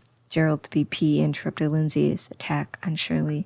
"Congratulations, Shirley. Your 3rd sale this month. Keep up the good work." "Thank you, Gerald. I always do." The look Shirley gave their VP made Lindsay wonder if there was something going on between them, or was that how her over-cheating coworker eyed everyone? "I must be off. The sale is calling." She playfully brushed Gerald's arm before she headed out the door. Lindsay swore she saw Gerald's face redden. Then she remembered Gerald had no kids, but did have a wife of 25 years. She could not see Gerald cheating on his wife, especially with somebody like Shirley. But then again, Lindsay never saw herself having an affair. "Do you have a moment to come to my office, Lindsay?" Her heart raced. Gerald never brought people into his office unless it was serious. "Sure." Lindsay followed him into the office and sat down in front of the desk. "You had asked me to consider giving you a raise last week. I crunched the numbers, and to be honest, Lindsay, the lull in sales the past 2 years compared to your previous years caused some hesitation. For now, I'll have to say no, but we can revisit the idea in a few months. I appreciate all of your hard work, Lindsay." Of course, Lindsay had no recollection of asking for a raise, but was still offended at the mention of her lower sales numbers. Life had obviously gotten in the way. "Thank you for considering it, Gerald. I'll continue to work hard to make you proud." "I wouldn't expect anything less." She left the office. There was one huge disadvantage to this adventure: the lack of knowledge. She hated not knowing all the answers and being in the dark half the time. The unknown could be scary, but she figured not knowing the possible future was scarier. Her office had not changed much, but she did notice her family picture on the desk was replaced by a picture of just her and her kids, and another of her and Aaron. She recognized the kid's picture. It was one from the last Easter Lindsay remembered spending with her family. Ted's family loved Easter, so it was always a grand event with all the family showing up and a huge Easter egg hunt. Lindsay had always loved that get-together. The picture of her and Aaron was full of life. She was tangled up in Aaron's arms, mouth open in a laugh, as he kissed her on the cheek. You could clearly see the love between them, which made her smile. It also brought back memories of the morning. She decided to get to work and eliminate all distractions. Soon enough it was 3, and she was off to pick up Alex. He found her parked outside the school and jumped into the car. "Hey, Mom." His face looked so grown up, and he was a good foot taller than the last time she saw him. She forced herself to hide the shocked look. "Hey, handsome, how was school?" He buckled his seatbelt. "Good." She was used to the young, talkative child he'd been. "Did you do anything exciting?" "Not really. We'll dissect frogs soon in biology, but so far we're only learning about them." "That sounds cool. I'm excited to go to the arcade. It should be fun." "Yep." Lindsay didn't recognize the sullen teenage Alex, then remembered how Allie and Jake were at that age. The arcade was fairly empty, so they had their pick of games. She followed and watched Alex play a few rounds. Lindsay had no clue what he was doing half the time. After a half hour or so, she asked him to play the one game she knew, air hockey. He slaughtered her in the first 5 games. The last game, she kept it close to the very end before he won. Alex played a few more single-player games, and then she challenged him to a racing game. To her surprise, she won that one, but it made sense. Alex couldn't drive yet, so she had an advantage. By the time Ellie showed up, they'd played every game in the place, and Lindsay was ready for a break. "Hey, Mom." Her hair was dyed black with a few colored streaks throughout. "Ellie, it's good to see you." "Hey, Alex." Ellie gave Alex a hug. "How are the robots?" "Good. I have a competition this weekend. Will you be there?" "I'll try. Good luck."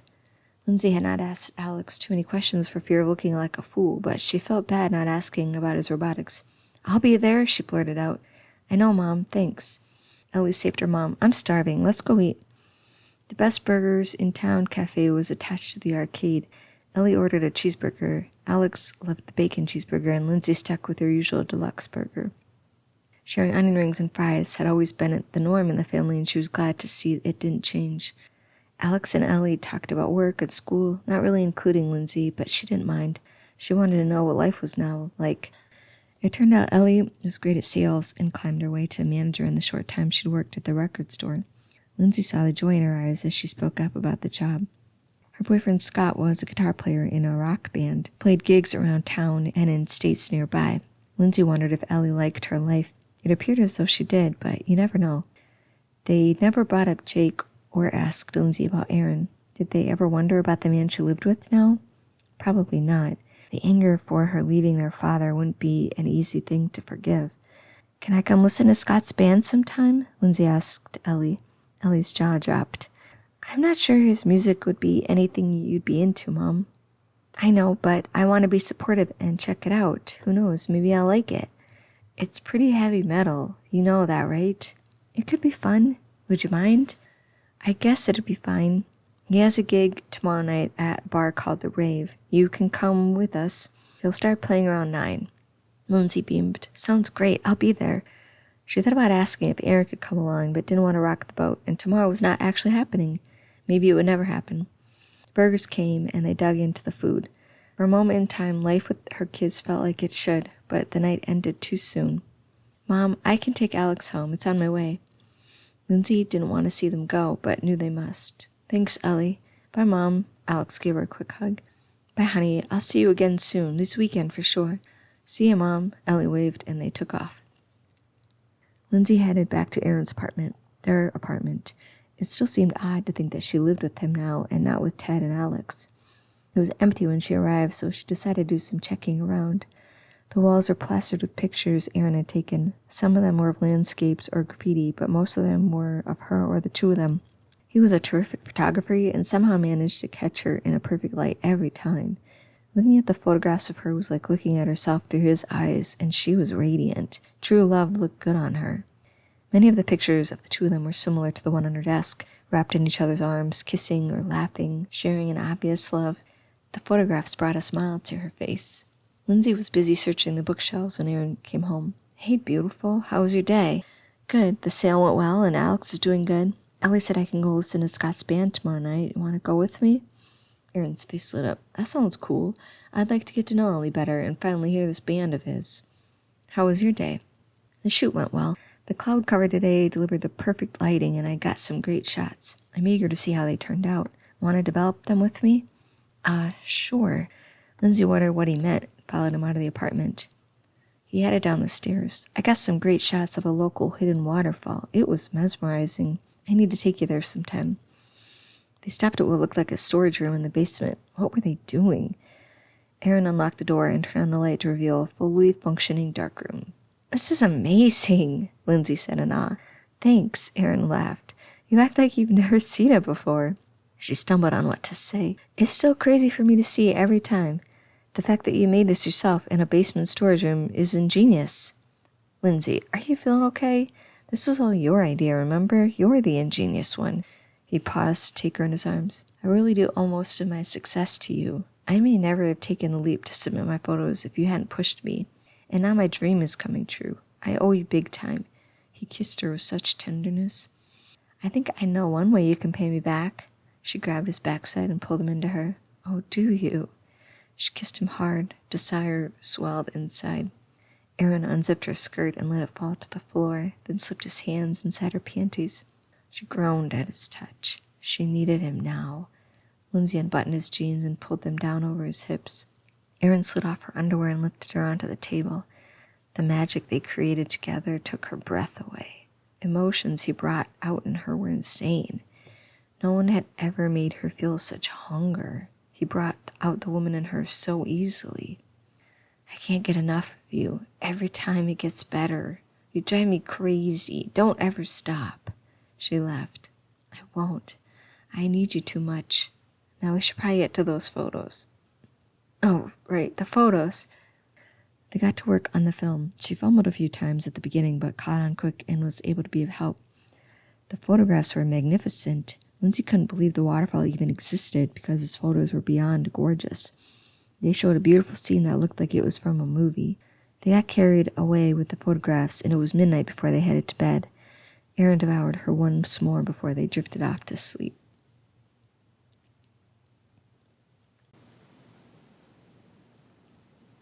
Chapter 6. Lindsay woke up to find herself in her and Ted's bed, both disappointed and excited. There wouldn't be an adventurous rendezvous, but her family was intact. Ted was already out of bed. He may have even already left the house by now. "Good morning, sunshine." She jumped to find James sitting in a reading chair by their bay window. "My word, James, do you have to scare a person like that?" "Sorry, I didn't mean to. It just happens. You ready for a boring day in your regular life?" He laughed. "Just kidding. I'm sure your life is great." She thought about his words. "No, you're right. It can be boring, but it's my life. I did choose it. There are some great things about it, though." "Well, you don't have to continue choosing, you know. You have another option. I like that Aaron guy." She laughed. "True, but let's play this whole thing out for now." James held his hands up in surrender. Okay. It's 3 years down the line from when we first met. Jake is still in college and doing well. Ellie decided to go to cosmetology school and is now working at a hair salon, but her dream is to one day do makeup for movies. "Really?" "Yep, she spends a lot of time doing makeup for local plays and musicals." Alex is now a junior and has developed some mad math skills, leading his school in the local math competitions. He also still works his butt off in robotics and is #1 in the state. That kid is an overachiever if I've ever seen one. Lindsay didn't know whether to feel pride or offense. He's a good kid. He's something. Colleges are pounding down their doors to get him into their programs. Ted is still a workaholic, but tries his best to be around for Alex's activities. Did I forget anything? What about my real estate job? Oh, right, of course. I think you'll be glad to hear you're the best realtor in the area. So good you even knocked Shirley off her pedestal, and she went to another agency because she couldn't handle the competition. Way to scare her off. Thanks, that's great to hear. I never liked her much. I wasn't much of a fan either. Today's Saturday, but you don't have an open house this weekend, so you get to enjoy your day. Well, sort of enjoy your day. Alex, a math competition, so you get to try and enjoy that. Boring activities for your kids. Lindsay laughed. I don't know. You love them so much and want them to be happy, so you stick it out so they feel loved and supported. Well, I'm not sure I could ever do it. Also, Ellie has a play this afternoon. She does all the makeup for the characters. You might have had a better time just working. I'm not sure.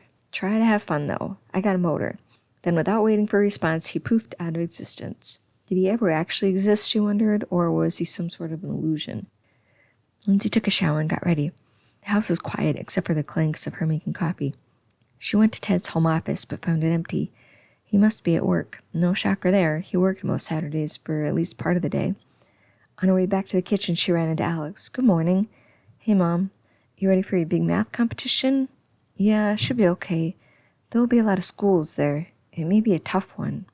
I'm sure you'll do great, honey. You want some breakfast? I can make waffles. Sure. In the kitchen, Lindsay pulled out the ingredients for making waffles. So what will the competition consist of? Tell me how it'll go. They're all the same, Mom. Don't you remember? Sure, sort of, but I figured you could explain it one more time so I know what to expect. He gave her a "you're crazy" look, but indulged his mother.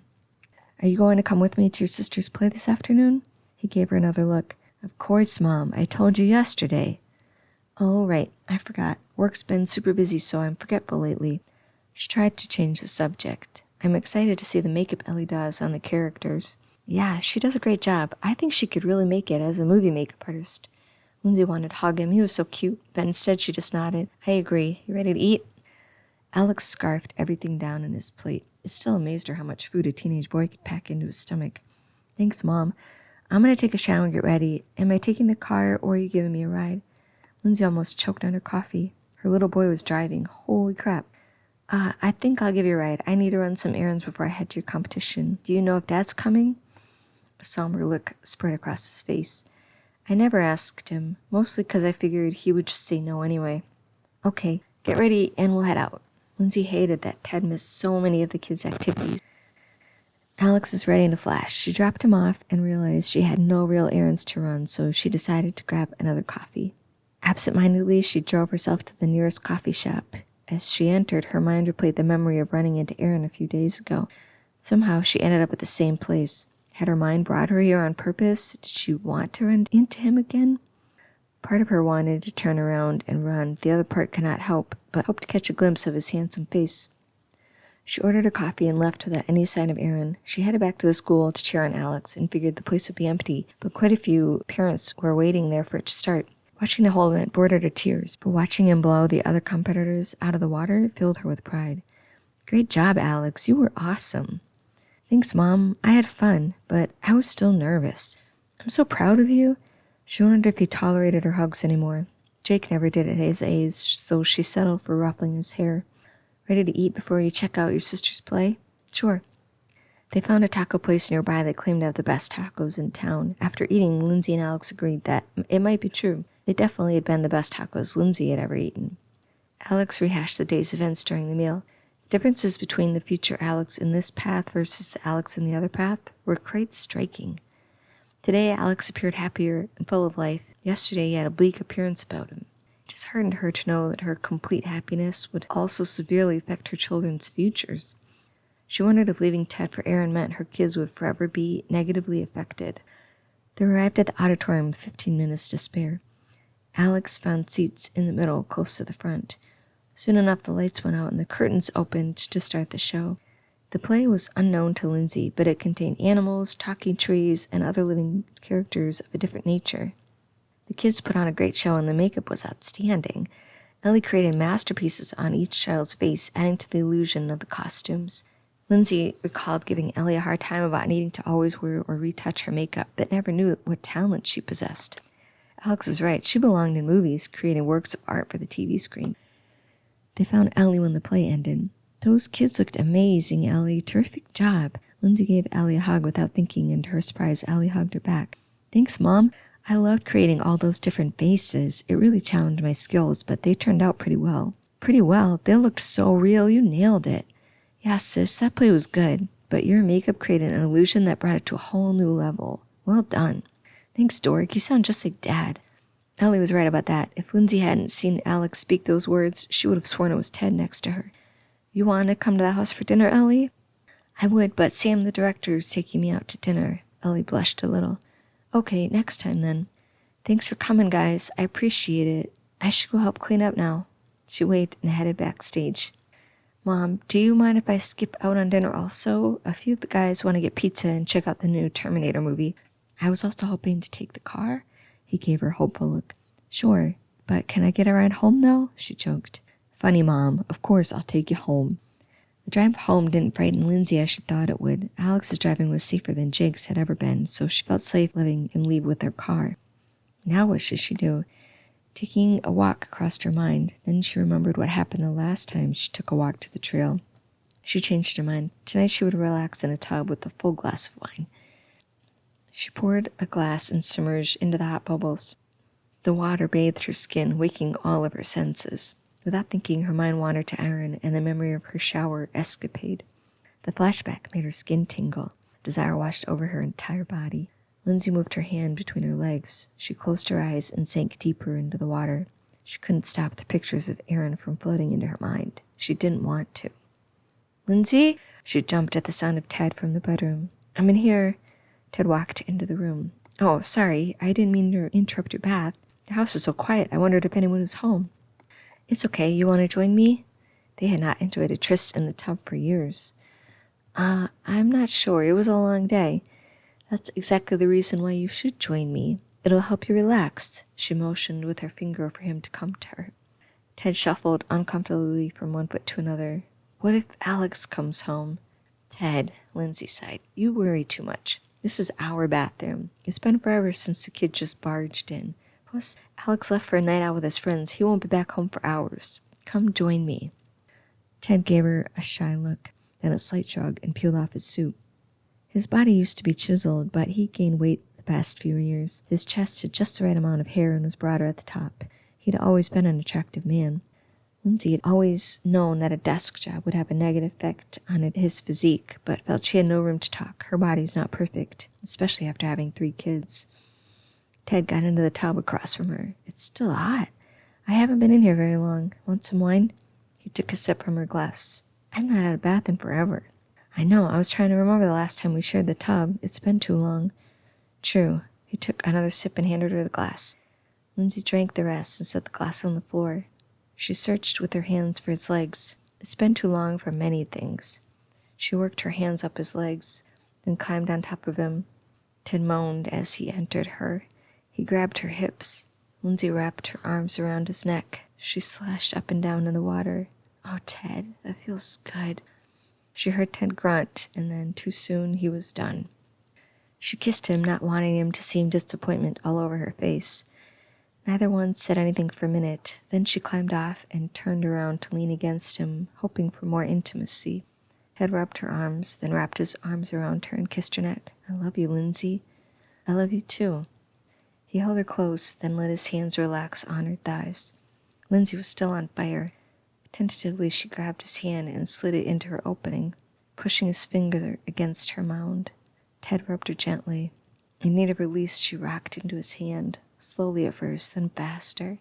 Ted cupped her breast with his other hand and squeezed gently, pushed her over the edge, and she cried out in pleasure and turned her head to kiss him. Ted laughed. "I haven't done that in a while either." She smiled. "I'm beginning to like change." "Me too." They sat there a while in silence, enjoying the moment, before the water got lukewarm. "Ready to eat?" she asked him. "I can make spaghetti or chili." Ted grinned at the mention of his 2 favorites. "I'm thinking a combo, but best of both worlds." She laughed. "Goulash it is." "What?" "Goulash. It's what a chili noodle dish is called. You'll like it." "Okay, let's go for it."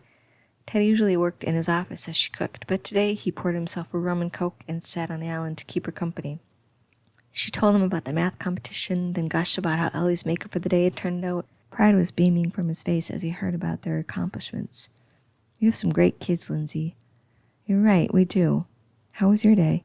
His day was not exciting. He told the usual stories about meetings and project analysis. Then dinner was ready. "This is pretty good. See, I told you." The dinner table was much quieter with no kids around, but it was a comfortable silence. "Did you want to watch a movie?" she asked when they were finished, expecting a no. "Sure, I could go for a movie." It caught her off guard. Ted hardly ever wanted to just sit on the couch for a whole movie. He always had to be doing something.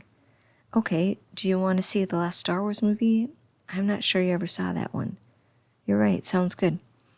Even though they just ate, Lindsay knew how much Ted liked popcorn, so she made a batch as he put in the VHS tape. Lindsay loved the movie, but the excitement of the last few days caught up with her, and she found herself fighting sleep. Eventually, sleep won.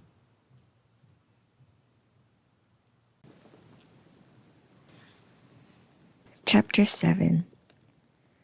Lindsay woke up to a bright light on her face. She opened one eye to find the morning light pouring through a giant antique window. Where was she? She rolled over to find Aaron asleep next to her. He didn't look any older than the last time she saw his face. How far into the future was this? "Good morning, beautiful," he said softly with his eyes still closed. "How'd you know I was awake?" I just knew. He pulled her close for a kiss. The minute their lips met, she felt instant desire swell up. Her need for him was intense. She wrapped her legs around his hip and crushed herself to him. Aaron needed no more direction. His need matched her own as he slid into her. He fit her perfectly. Oh, Lindsay, don't ever stop fucking me. The crude words should have turned her off, but instead it lit a fire in her soul. She was meant to be with this man. Her body was made for his. He rolled on top of her, kissing her neck as he pushed into her. She rocked into him, needing him deep inside. She never wanted it to end. He kissed her and caressed her body, pushing her closer to the edge only to slow down and push her closer once again. They finished together in complete bliss. The way Aaron made her feel was beyond anything she could have ever dreamed. The pleasure he gave her was unlike any other. He propped up on his arms. All morning should start like that. She laughed. I agree. I would say, let's do that again, but we need to eat before we leave to head off for my shoot. Shoot? What shoot? Okay, but promise we'll come back to this later? Promise. You know I can't let a day go by without ravaging you, Lindsay. I need you. He kissed her hard before leaving the bed, exposing his still stunning backside. You're so hot. Thanks, beautiful. Now get up. I need food. She grinned. Okay, I'm getting up. Lindsay got dressed. She peeked out the window at a perfectly stunning view of the Eiffel Tower. Holy cow, escaped from her mouth. I know, right? The view's still amazing every time I see it. Yeah, it is. Wow, lucky you, traveling to Paris to do a photo shoot. I am lucky. Even after months of traveling the world, I still have to pinch myself to know it's real. Months traveling the world? She wondered where he'd been. I'm gonna go make breakfast. Okay. She looked out the window one more time, not sure she believed it all. Pretty crazy, huh? Lindsay jumped at the sound of James's voice. Damn it, James, you're going to give me a heart attack one of these times, especially now I'm so old and all. James laughed. You're not old, Lindsay. It's only about 5 years down the line, so you're only 42. Well, that is old enough. 5 years, huh? She looked around in disbelief. How am I here? Your life has gotten a bit more interesting, Lindsay. Aaron's photography has taken off. He's one of the leading landscape photographers in the world. The past 2 years, you two have traveled all over the world as he's taken pictures. He calls you his muse and refuses to go anywhere without you. Wow, was all she could say. Wow is right. He either really loves you or he's a weirdo. Have fun deciding that one. He's not creepy. It's true love, Lindsay laughed. Whatever you call it, I don't understand it. Lindsay paused. What about my job and the kids? You no longer sell houses since you travel so much, but you do manage Aaron's career. As far as the kids go, Ellie is still with Scott. They haven't married yet. She's still the record store manager, and he still plays local gigs. Jake graduated with a degree in marketing and is now working for Sears in Chicago. Alex is now at the University of Arizona and majoring in engineering. He's following in his father's footsteps, I guess. What about the robotics program? Who knows? Maybe in this path, engineering seemed to be the best option. You need to remember not to think about it for today. Leave your life as it is now. Promise me? Okay, I guess. You'd better get going. Wait, can you tell me how Ted is doing? I can only say that he's still a workaholic, so he makes no time for love. Last year he had a minor heart attack, but he's doing better now. A heart attack? What? Why? He's a bachelor, doesn't take very good care of himself. It's taking his toll, but he's fine now. Don't worry about him. Go about your day and enjoy your time here in beautiful Paris. I'll try. It just seems crazy he'd have a heart attack. He's not that big of a man. He's not that unhealthy. Look at me, Lindsay. That's not something you have to worry about. He's fine now, and you need to worry about you, okay? Repeat after me. I will only worry about me. She looked at him, but could not form the words. Say it, Lindsay.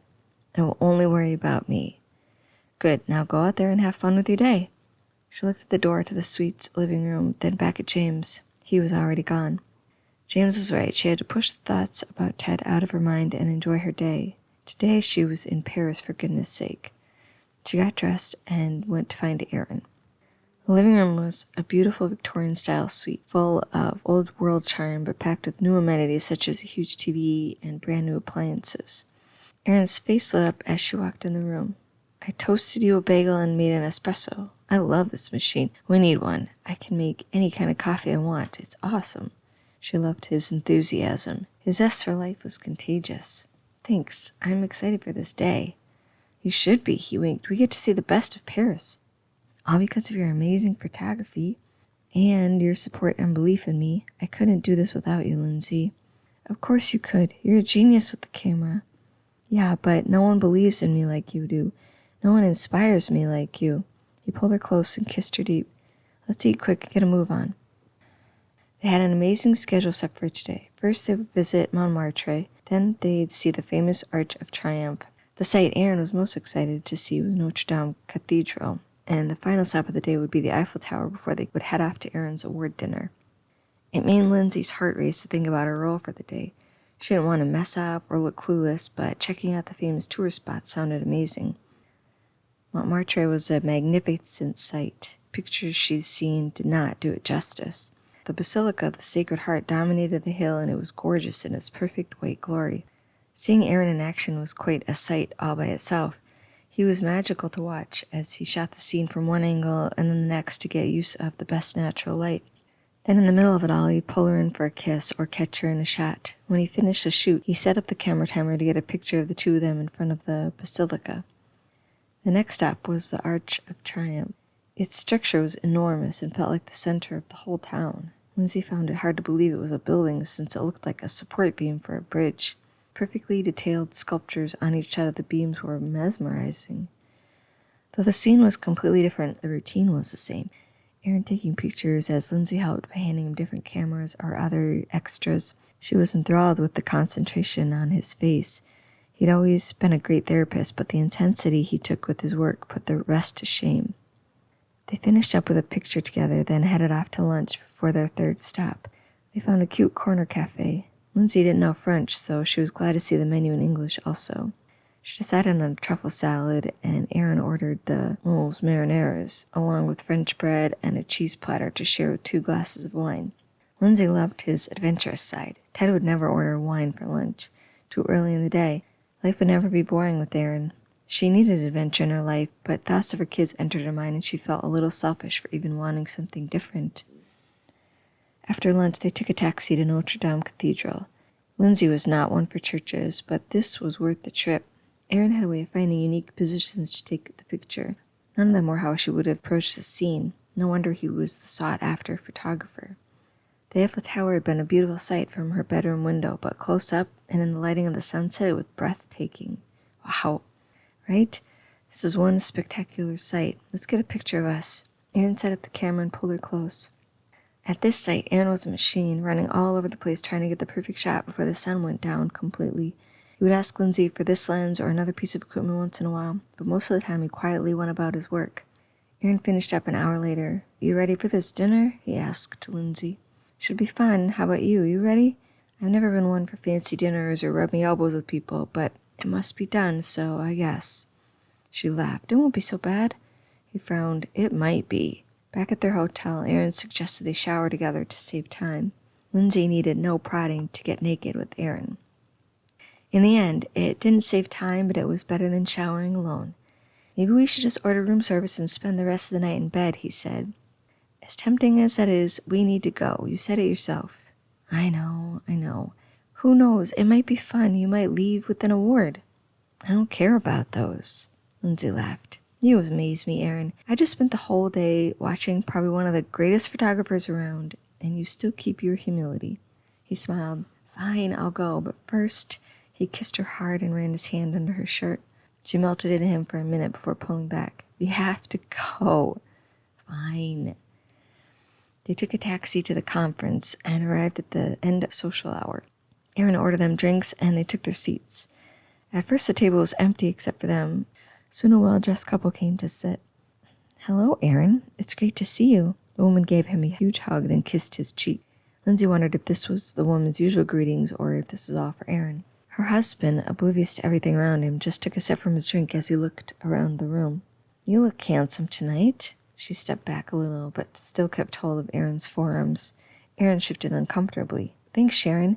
You remember Lindsay? He pulled his hands free to wrap them around her. Oh, do I ever? Hello, Lindsay. That dress looks comfortable. Lindsay knew that should felt like a jab, but had a feeling nothing nice came out of that lady's mouth unless you were a young, hot photographer. Thanks, Sharon. Don't you look ravishing in that dress? Reminds me of my mother. Sharon gave Lindsay a look of death, but said nothing. Her husband coughed. Shall we sit, Sharon? Aaron gave Lindsay a kiss before they sat down. A man at the podium spoke into the mic. If you could please take your seats, dinner will be served, and then we will present the awards.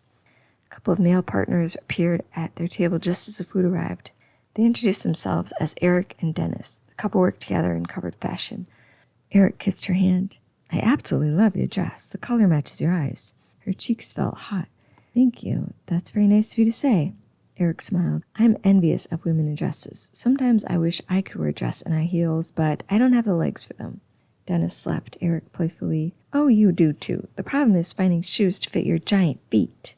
Eric laughed. You're right, honey. Lindsay loved these two already. Well, if I ever find a place that sells larger sized heels, I'll let you know. Please do, honey. Please do. Lindsay caught Sharon rolling her eyes. That woman was so rude. She wanted to say some snide comment, but didn't want to ruin the moment. They were served braised duck. It was delicious, and the chit-chat with Dennis and Eric was entertaining. Lindsay loved their warm, inviting personalities, as opposed to Sharon's wickedness. The announcer spoke into the mic. Ladies and gentlemen, I think we'll begin. I want to welcome you to the International Photographers Awards. It's my pleasure to have you all here tonight. We'll try to keep it brief so you have more time to mingle. Shall we get to it? Awards for Best Sports Photograph, Most Editorial Advertising, Best Architectural Photograph, and others were announced. Then about a half hour in, they named the nominees for the Best Fine Arts Photograph. Aaron's name was among them, and Lindsay's heart raced for him. The announcer paused after reading off the names. And this year's winner for Best Fine Arts Photograph goes to Aaron Friedmont. Lindsay clapped like a madwoman. He gave her a hug and a killer smile before heading up to get the award. Everyone else in the room seemed to disappear as Aaron headed back, his eyes only on her as people stopped him for congratulations. He sat down and gave her a kiss. Congratulations, you deserve it. Thanks, beautiful. He showed her the award, a glass camera on a pedestal, with his award and name etched at the bottom. She smiled at him and touched his cheek. He was such a handsome, talented man. Did she deserve him? He kissed her hand, mouthing, I love you. Look at you two lovebirds, Dennis gushed. It's quite adorable. Eric, why don't you show affection like that towards me? You know public displays of affection make me uncomfortable. I know, honey. I'm teasing you. Congratulations, Aaron. You really deserve it. Thanks, man. Yes, Aaron, you do. Sharon's voice oozed sex. I may need to take a photography lesson from you. Aaron just smiled at her. Lindsay gave her a look of death, but Sharon refused to look her way. There were only a few other awards before the announcer finished for the night. Aaron got up suddenly. It was nice to see you, but Lindsay and I must get going. We have an early day tomorrow. It was great to meet you two. Eric stood up and shook their hands. Yes, you two are lovely. We must do this again sometime. Dennis gave her a hug. Sharon got out of her chair and surprised Aaron with a hug that lasted longer than necessary. Don't be so shy, Aaron. We must find a way to meet again soon.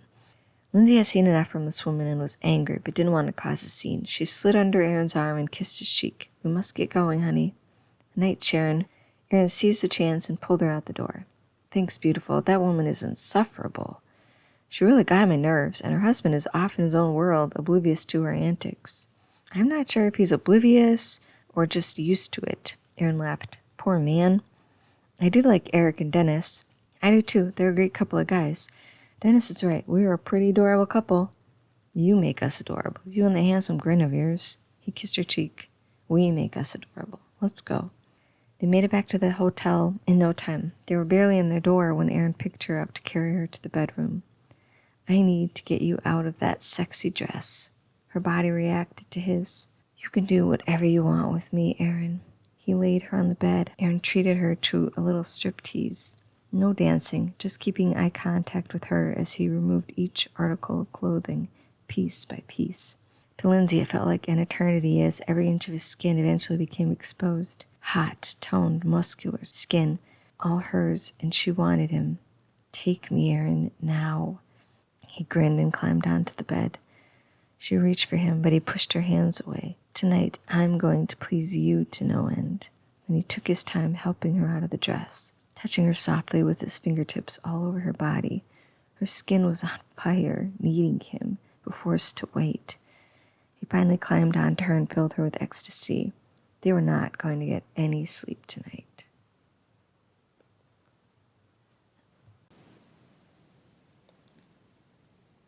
Chapter 8. Lindsay woke up to find herself on a cot in a sleeping bag. She looked around to find a few other empty cots within a larger green military-like canvas tent. Where the heck was she? This did not seem good. Confused? She spun around to find James sitting on a cot next to hers. Where are we? You are in wonderful Angola, Africa. It's 7 years down the road from when we first met. All the kids are out of the house, and Ted got the brilliant idea to help out third world countries. You're along for the fun. He winked at her. What? Fun? Camping in Africa? That doesn't sound fun. You chose it.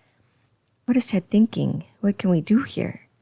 From what I know, you run errands, haul parts, help anywhere you're needed. Ted orders people around and designs bridges and stuff. I see. Wait, what about my job and the kids? Ted goes on trips about every 2 months, and they last for 2 weeks, but you don't always go on them, so you keep your job and it works out. Kids are all grown up and moved away. Ellie found her way out to California and works on movie sets. She specializes in sci-fi and horror. She does very well. Jake works in London. He met a British woman in finance and moved there with her. Alex went to college across the country at MIT. Got a full-ride scholarship through the robotics program. Smart Katie got there. Wow, the kids are doing so great. It seemed crazy to her that leaving their father could have such an impact on their future lives. It made her feel guilty for even thinking of leaving him for Aaron. Then again, didn't her happiness matter? What guarantee does she have that the kids are happier down this path than they are in the last, and they all live so far away from her now? James, are the three of them happier now than they would be if I left Ted for Aaron? Lindsay, I'm sorry, but I can't say anything about it, even if I did know. My purpose here is to show you the paths, and that's all. I can't say what I don't know. Okay, I just really wanted to know. I know, but you can only go on what you see and feel for yourself along the paths. You'll figure it out. They all do. They, as in all the people you visited before me? Yes, in the end they all realize the best choice for them, and you will too. I have to go, Lindsay. My best advice for today is just go about your day. Enjoy it. Don't worry so much, okay? I'll try. See ya. She was alone again. Why would she ever agree to this? Remembering her surroundings, she got up and searched her bag of clothes. Fashion sense was definitely not of concern here. The bag was full of jeans and t-shirts. She grabbed her favorite pair of jeans and a t-shirt, pulled up her hair, and headed out of the tent. The sunlight blinded her till her eyes adjusted, and she was greeted by a tent-like city bustling with people. Some were eating, others were walking around with paperwork or tools. The woman sitting in a lawn chair a few feet away waved. Morning, Lindsay. Beautiful day. Ted's at the chow tent if you're looking for him. Thanks. This day was going to be spent talking to people whose names she didn't know, doing work she had no clue how to do, and sweating like a pig in this godforsaken heat. Should be fun, she laughed to herself. Lindsay found Ted in an open tent filled with picnic tables. He was in a conversation with an older, weathered man. He spotted her when she got close. Hey, Lindsay, make sure you get some breakfast before they shut it down. There were tables filled with stainless steel tubs of food alongside one side of the tent, so she grabbed a plate and spooned up eggs and sausage and grabbed the last slices of toast. A large thermos full of coffee made her morning a little more tolerable. She headed back and sat next to Ted. Good morning. I guess I was tired. Yeah, you seemed worn out, so I let you sleep in. Should be a busy day, so I wanted you to get rested up. Mr. Genius Developer himself here wants to get that pump finished today. The man shook his head. Not genius, just driven. Well, either way, George, you've done more for this community in the last 3 months than the previous man did in the last 2 years. Wow, impressive. I bet this place can use as much help as they can get. Lindsay looked around at a village off to one side, mud and thatched roof shacks with very few brick or wood buildings in sight. George smiled. Thanks. It's the most rewarding work I've ever done. It gets me inspired. That's great. She didn't know what else to say, so Lindsay took a big bite of sausage. So, George, what's the plan for today? Ted's face turned serious. Well, I'd like to get the pipeline run from the well to the pump by the end of the day. With the recent drought, so many people would benefit from easier water access. George paused. But we also need to continue progress on the bridge across the field. I was hoping we could discuss how to allocate resources. 2 men became engrossed in the conversation, leaving Lindsay to her own thoughts. She took in the whole camp as she finished eating. It appeared well organized and contained more people than she would have expected in this type of volunteer setting. The village was 100 yards away and appeared to be not much bigger than the tent city. She wondered what it looked like inside the tiny houses. It wasn't somewhere she could ever see herself living. Lindsay had always known she was lucky to have been born in a first-world country. She always lived in beautiful homes and the conveniences of city life nearby with electricity and plumbing readily available to her. Ted and George were still talking as she finished up, so she decided to help the ladies cleaning up the leftover food. "Good morning, ladies. Can I help?" A blonde-haired, middle-aged lady smiled. "Thanks. Would you mind washing down the tables?" "Sure thing." Lindsay found a rag and walked around wiping down all the tables and seats. She'd always liked things to be clean, so this soothed her nerves. When she finished, the ladies were nowhere in sight, so she headed toward the music behind the tent wall. Multiple field stoves and a makeshift sinks or cooking counters were all set up. The ladies from before were putting food away and cleaning up scraps off to one side. She spotted a large pile of dishes next to a few large basins full of water and assumed those were the sinks, so she got to work cleaning the dishes. The radio played a mix of REO Speedwagon and Chicago, two of her favorites, and it helped her forget how much she hated doing the dishes. An hour later she finished, and her hands were wrinkled and her neck and back hurt from leaning over the bins. There was only one lady left in the kitchen. "Thanks, Lindsay. I appreciate your help." "You're welcome. You need me to do anything else?" "No, I think I'm good for now, but check back in an hour when I'm preparing lunch." "Okay, I will." Lindsay walked back out into the blazing hot sun. It felt 10 times worse than an hour ago. She cursed herself for not finding out from Ted where to go to next. Where was everyone? Lindsay headed in the direction of the village, hoping to find someone. She spotted a large group of people closer to the middle of town.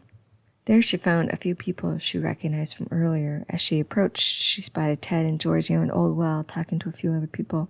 She hated not knowing everything and feeling out of place as she watched the scene, waiting for direction.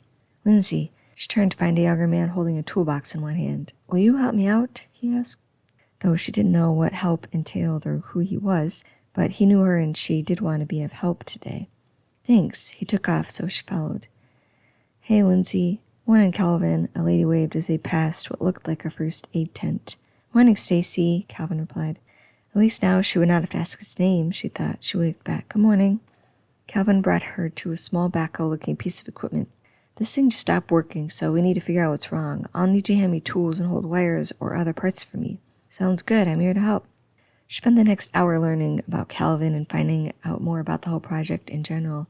He was a talkative man and didn't seem to mind her barrage of questions. Lindsay would have enjoyed talking to him longer, but he was able to get things running and had to move on to the generator. That didn't require her help. Plus the kitchen lady would be expecting her soon.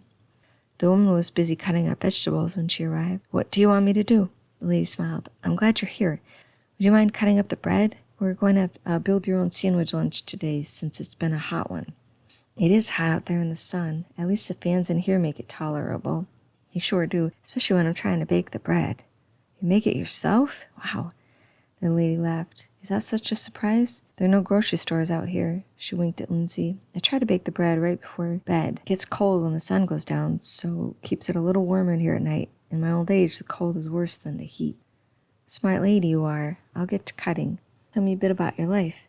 "Oh, honey, that would be a long story." "Well, we do have time. We need to fill the silence somehow." She laughed again. "Where do I begin? You ever heard of Woodstock?" "Of course, who hasn't?" "Well, you've never heard this side of the story." Lindsay would have never guessed the kind of life the woman led. It was crazy and normal all at the same time. Parts hugely uneventful, but others were bursting with shots of adventure. One day it would be skydiving from an airplane, and the next would be volunteering at the local library. Lindsay could have listened to her stories for hours, but lunch rolled around and it was time to serve the food. People came to help dish up were from all walks of life, all age groups. It made Lindsay wonder why most of them were here. What brought them to a third-world country, drop everything in life to help others? Were their intentions purely selfless? She didn't even know why Ted wanted to come here. He'd never talked about it before. He was never one to volunteer or even be generous with his time. Maybe time had changed him. Or was he here to learn? So many thoughts crossed her mind as she dished out food to the volunteers. She started to worry when there was no sign of Ted, but then eventually he and George wandered in towards the end of lunchtime. "Hey." Ted looked tired, but his smile said he was having the time of his life. "Hey, honey. Your wife has been a huge help to me today, Ted." "Don't work her too hard, Alice. I need her help later." Ted smiled at the cook. "Lindsay, would you still be able to help me out this afternoon?" "Of course. I'll finish up here, eat quick, and I'll be all yours." "All yours, Ted. You're one lucky man." George nudged Ted. Yes, I am, George. I sure am. Ted smiled up at her before he sat down. You should eat too, Lindsay. The big man needs you, and there's not much to clean up here. Not like breakfast, so it'll be fine. Alice pushed a plate into her hands. If I have the time, I'll come back to help with dinner, okay? Thanks. I'd appreciate that. Lindsay grabbed her food and sat down next to Ted. The joy on his face was easy to see, and instinctively she leaned in to kiss his cheek and realized too late how many people were watching. Ted never liked displays of affection, but this time he leaned into her kiss and put his hand on her thigh. Thanks for helping Alice out. Josephine had to leave the trip early, so she's short-handed. No problem. I found plenty to do this morning.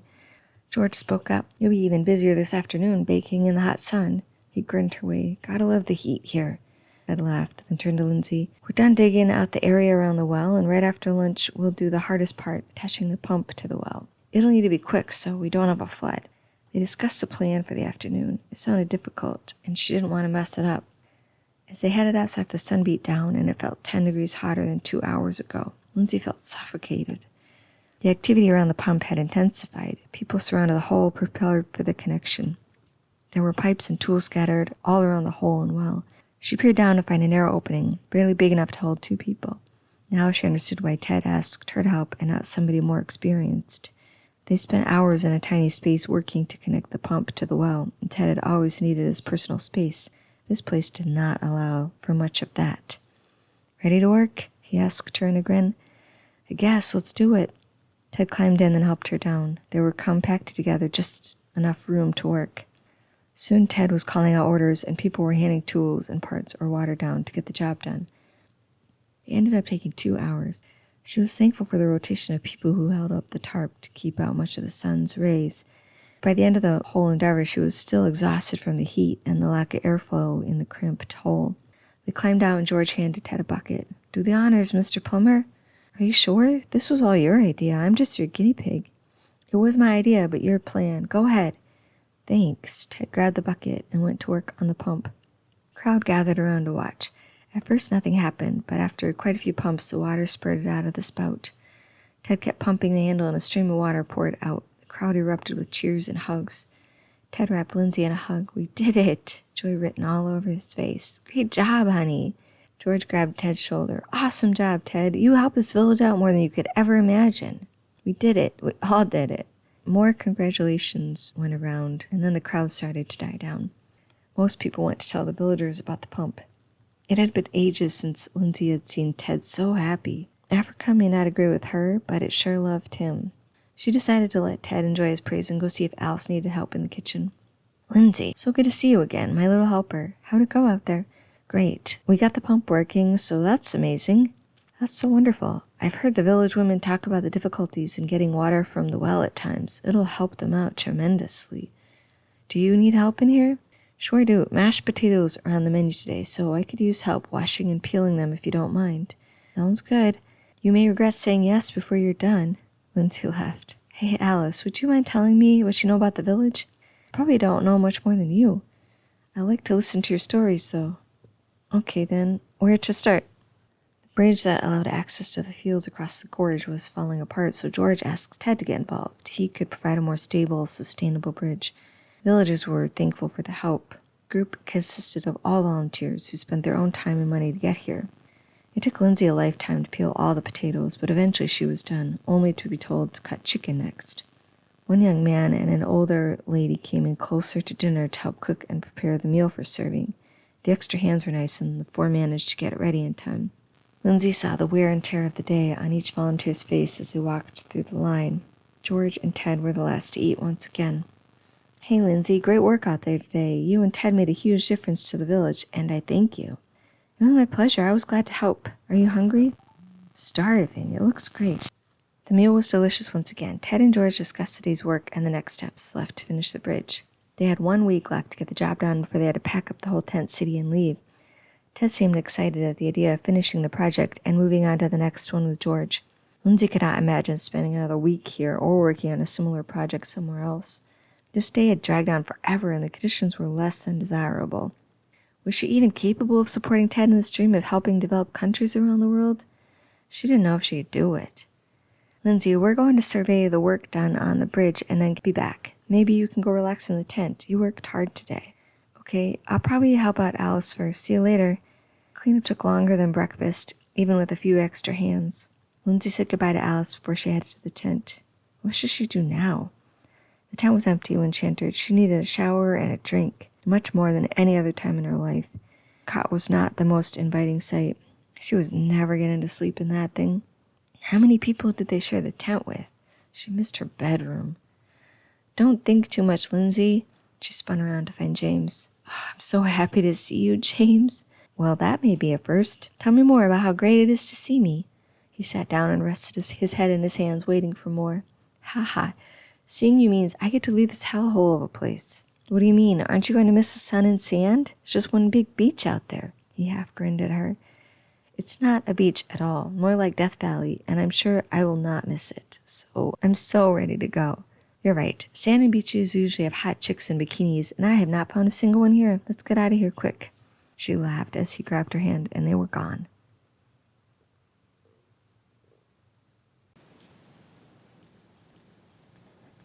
Chapter 9. They appeared in the parking lot outside the gym where Erin gave her physical therapy. Why are we back here? Sorry to say, Lindsay, but the ride is over. My job here is done. That can't be right. I haven't seen enough yet, James. I'm still not ready to decide. I think you are, Lindsay. You saw all I can show you, and it was enough. Besides, can it really be that hard to decide between hot sex in Paris and some boring dude who makes you go to Africa? Not a tough choice. It's not that easy, James. It's not? No, there's more involved. I have kids to think about and so many years of marriage invested. The kids seem fine enough to me in both paths, so there's no excuse there, and you shouldn't stay in a marriage just because you've been married for so long. That's crazy talk. I know, but all I'm saying is there's more to think about, that's all. You sure I've seen all I'm allowed to see? She gave James a pleading look. Yep, this is the end of the line. Time for me to go. Do me a favor, Lindsay. Don't think too much. Go with your gut. It'll never lead you astray, okay? I'll try. It's hard, though. It always is. Got a motor, Lindsay. I'm out. Then James was gone, and she was left alone in the parking lot. It didn't feel like it could possibly be the same day. That day happened so long ago. So much had happened since. She was a different person now. Lindsay thought about the choice that lay ahead. Could she go back to her normal everyday life after this? Could she just forget about Erin? But then again, could she really leave Ted and her kids for a life with Erin, knowing the effect it would have on them? This was not any easier. James was wrong. How could she choose? She still has time to decide. The decisions didn't have to be made instantly, right? You waiting for me? She heard Erin ask hopefully. The sexy voice filled her head with wicked images of the two of them in bed. She turned around. She had no words. Erin grinned. We could go get a coffee, my treat. He touched her arm, sending a shock of electricity throughout her body. She stopped herself from leaning into his touch. I'm not sure I should. You know you want to, Lindsay. It's just coffee and innocent conversation. She knew that innocent was far from the truth, but couldn't deny that every inch of her body would go anywhere with him. She needed to think about her kids. Wasn't their happiness more important than her own? Shouldn't she say no for them? Lindsay, what do you say? Do you choose me? She couldn't have heard him correctly. I'm sorry, what did you say? I said, what do you say, Lindsay? Want to go have coffee? He tilted his head and gave her a crooked smile. It was a smile she couldn't resist. She didn't want to resist anymore. Why should she? Life is short, and you should love your life, right? But then Alex came to her mind, and she couldn't choose any of that to ruin her kids' lives. Not now. Maybe one day, but not today. Sorry, I have to get home. It's been a long day, she answered. Erin's face fell. Oh, okay. Maybe next time. He shot her a hopeful look. She smiled back, not sure what to say, then got into her car. He was so tempting. James watched from above with a frown. You came close to crossing the line, James. He turned to find the boss. What do you mean? You know what I mean, James. Trying to push her to make the choice you thought was right? I was just giving her my opinions. She never had to listen to me, James shrugged. Well, we may never know if your advice had any influence, will we? Don't do it again. Yes, sir. Good, James. Good to hear. Then the boss was gone. James resented being scolded, but knew the boss was right.